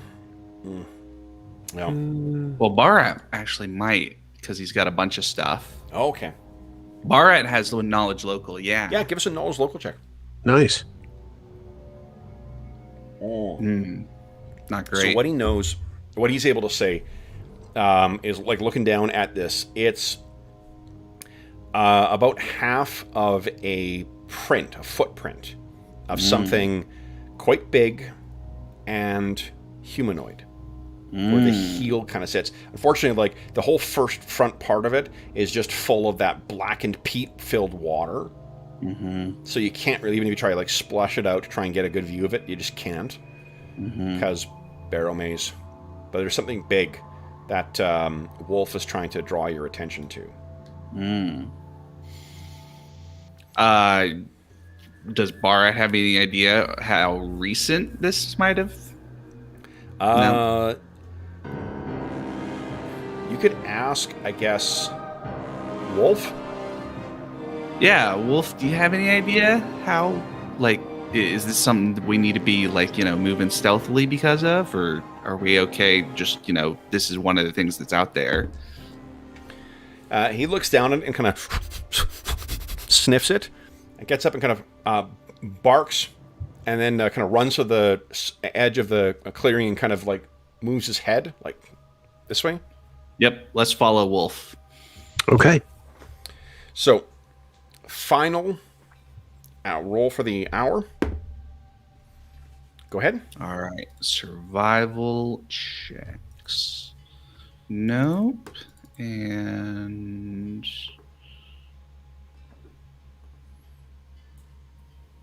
yeah, +4 between both of us. Mm-hmm. Yeah, Guys, assuming you set out about 8 o'clock in the morning, so getting close to noon right now.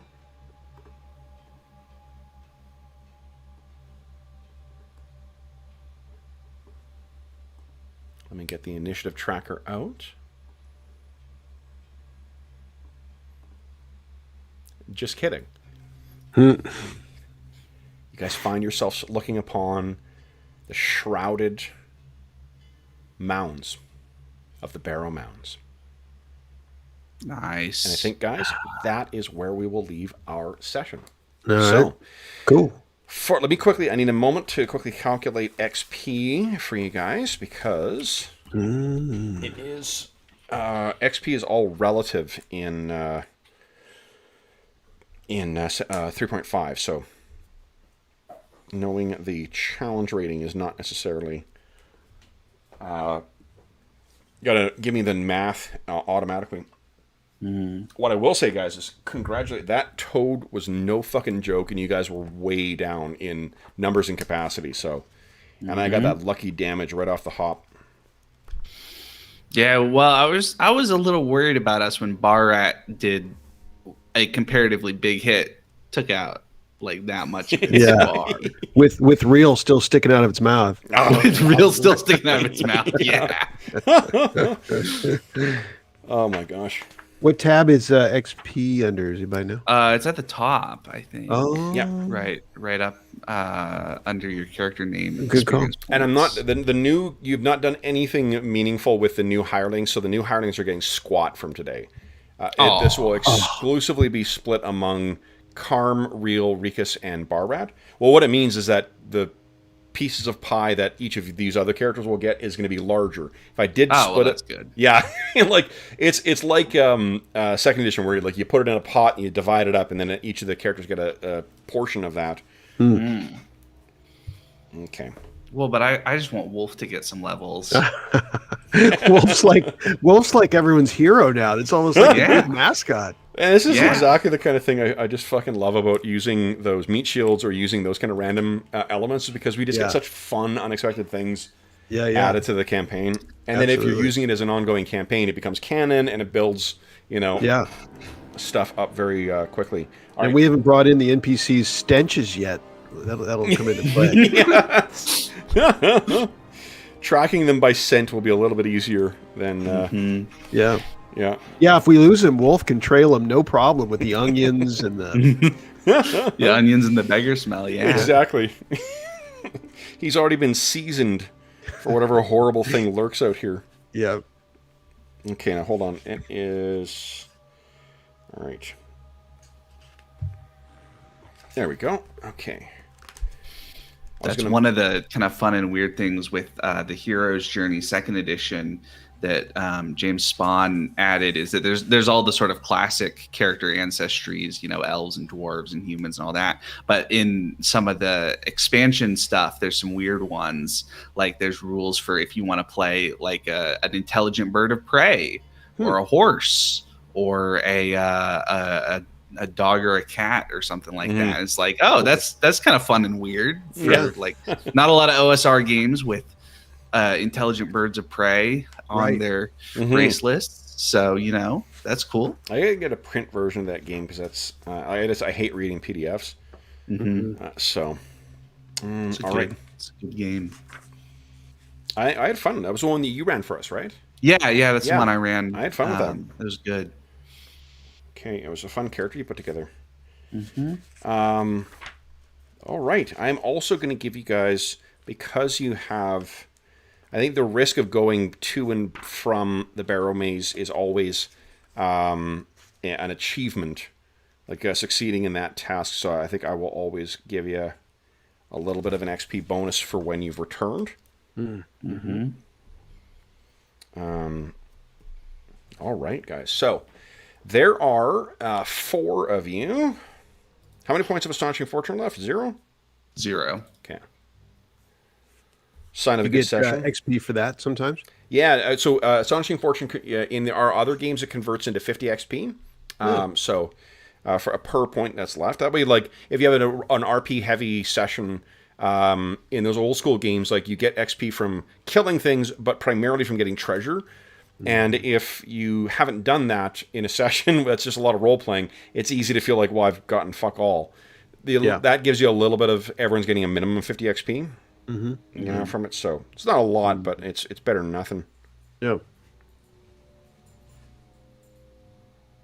Okay. Although, compared to some, it feels a little like salt in the wound sometimes when Bergour is getting, thousands of XP from killing monsters some sessions. It's one of the interesting things that, one of the reasons why I was really interested in seeing an ongoing 3.5 game is because I want to see what the play experience. It's been so long since I've had any sort of length with a 3rd edition or 3.5 game. I'm interested in seeing how that feels different as a character's adventure as they gain levels. Where otherwise, like, many of the elements in this game are similar to how we run Night Below or Legacy of the Crystal Shard.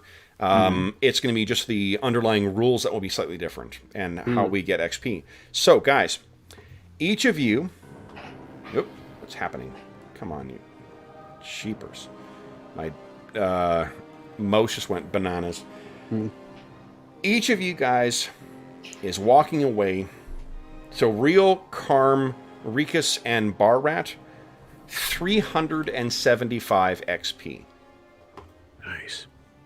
Does that put you at level... You only need 1,000 to hit level 2 there, Rikus. Yeah, I'm 25 away. Are you serious? Yeah. Oh my god. I'm at 975 out of 1,000. If you guys had insisted on dividing that amongst the rest, that would have been... let's see here. There would have been 7 of you then. 214 XP. So, all right. Then, we're not missing anything. You guys did not have any other Astonishing Fortune or anything like that? No, I don't think so. No, shit. It's okay. I'll get it next time. Excellent. All right, so let's adjust. Did you adjust bar rats yet? Yeah, I just did bar Oh, rats. did you? Okay, great. And then what is... Real and Carm won't hit a new level from that. I think they both hit 2 last time. Awesome. Yeah. All right, guys. So then we will have, a whole bunch of new characters. I'll what I'm going to do is I'm actually just going to write up a warrior NPC character, and then I'll just duplicate it and then just adjust it, tweak it for any new hirelings. But we'll have hireling sheets for Lolok and Mulcox next time, and for Wolf. So that And then with that, I think we can bring session 3 to a close. I need to rename. I've been giving names to these things before we start playing, and they don't always align with what actually happens in the session, so I need to rename this episode. But now I gotta see what it's called. It's called Mystery in the Mound, but you guys went back to town. So I think it's going to be something like, Wolf. Something with wolf in it. Wolf. Yeah. It's really, the campaign's all about this one random dog we generated. It happened. Everyone deal with it. Just deal with it. We will have every single one of the PCs die so long as Wolf survives. Seriously. Exactly. Real is definitely smitten with wolf. There's no doubt about this. That's awesome. All right, so then with that, it brings us to a close. So for those listening at home, thank you so much for joining us for episode 3 of our Barrowmaze 3.5 game. As is always the case, if you have any comments, questions, or concerns regarding the game we're playing, the campaign, the setting, please do not hesitate to leave a comment in the comment section of the video, and I will endeavor to reply in a timely fashion. Alternatively, you can find a link in the description of the video to the Dungeon Musings Discord server. We have channels dedicated to this campaign, every other campaign we run on the channel, as well as a bunch of other stuff, including like finding a group, including online conventions, advice about selecting and setting up virtual tabletop or streaming setups or things like that, and in general, just a bunch of great and fun discussions. Great people over there. And almost 400 people. Are we really? Yeah, we're at like 390. Oh, wow. Yeah, so it's an ever-growing community of some terrific people over there. Lots of great conversations, lots of great, lots of great people. In addition, you can find a link in the description of the video to the Dungeon Musings Discord server. It's been a long, hot week. Sorry, I interrupted you. No, that's okay. My brain is, you can also find a link down below to the Heroes Save Villages campaign. That is the charity fundraising campaign we run on the channel. It benefits the SOS Children's Villages International Charity, a really great organization active in over 130 countries that benefits over 80,000 orphaned and abandoned children. It's a really great organization. This year alone, we've already raised over $4,000 for the kids who benefit from it. All money that's donated through the Heroes Save Villages campaign goes directly to SOS Children's Villages International. None of it goes to a middleman. None of it goes to the channel. It all just goes out to help those kids. And as a way of saying thank you for that, on August 1st, 2021, it'll be our next charity raffle. And for every $25 Canadian that you've donated between April 1st and August 1st, 2021, you will get one chance to win one of the either the grand prize or one of the other great prizes we have, and we have an ever-expanding list of prizes as well, too. The grand prize is a copy of Beadle and Grimm's Legendary Edition Curse of Strahd. Beadle and Grimm are an amazing company that creates these deluxe, gorgeous versions of the D&D 5th edition adventures, and they have, for going on 3 years now, supported all of our charity raffles we've had. So I cannot say enough good things about them, and not only the products they make, I happen to love them and buy them anyway, but also just how generous they are with their donations. Because if you don't win that as the grand prize, the second prize is a copy of their brand new shadowy silver edition of Van Richten's Guide to Ravenloft. Now, I'm going to be doing an unboxing of that on the channel very soon, too, so you'll be able to see everything that's in that. But if you don't win those two things, there's still a bunch of other great prizes you could win, including a chainmail dice bag made by our buddy Dave, the resident armor smith here.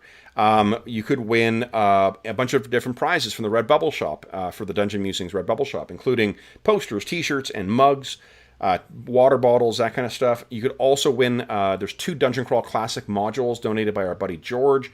There is a copy of, let's see here, the Acton Cthulhu 2D20 game that I'm kicking in. I've also just decided today, one thing I like to do with the charity raffles is throw in a game that I love, and a game that I have loved recently has been J.M. DeFogio's Jackals game. So I've got a copy of the Jackals core rulebook, and JM has very generously donated a copy of the brand new campaign book for that as well.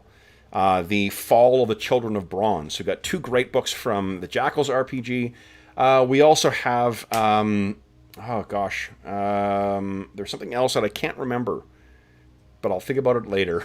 So there's a bunch of great prizes, and again, the best thing is that not only do and the other thing you get to do is you also get a chance to vote on the games that we're going to be playing for our charity sessions. Most recently, we ran a session of Star Trek Adventures, the game that was selected by the donors to the Hero Save Villages campaign, and they gave us the story things that we were going to incorporate in it. So we played this really fun adventure set in the Next Generation era that had the Klingons as an adversary and featured a natural disaster.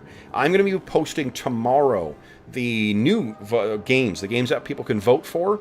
And what you'll have a chance to do if you've donated since April 1st is not only vote for what game we're going to play, but then in the weeks leading up to the session, you'll be able to vote for either what's happening in the game, or you'll help outfit our heroes to survive the bullshit that I'm going to throw at them. So not only do you get a chance to win some great gaming stuff, not only do you get a chance to participate in what is happening in our charity sessions on the channel, you also get a chance to help out some kids who could really use some help. So all in a win all around. Speaking of winners all around, the last thing I want to say is a huge thank you to Sean and Arlen. Sean, for jumping into the game at the last minute. Thanks so much for joining us, Sean. You really made real come to life in a way that we did not before. Yeah, it's good And times. Arlen, thank you so much for joining me tonight, too. This was a shit ton of fun. I'm really enjoying this campaign. So thanks for playing, guys. We'll be back again next Friday with our next session of Barrowmaze 3.5. Until then, if you're joining us during the current crisis, we hope this, although things seem to be improving all around in this, so we hope this finds you healthy, safe, and weathering the current crisis or the recovery as well as can be expected. We hope we gave you a few hours to take your mind off of our world and think about the troubles that our heroes are getting up to in the Barrowmoor. And until we see you again, stay safe, stay healthy, and happy gaming.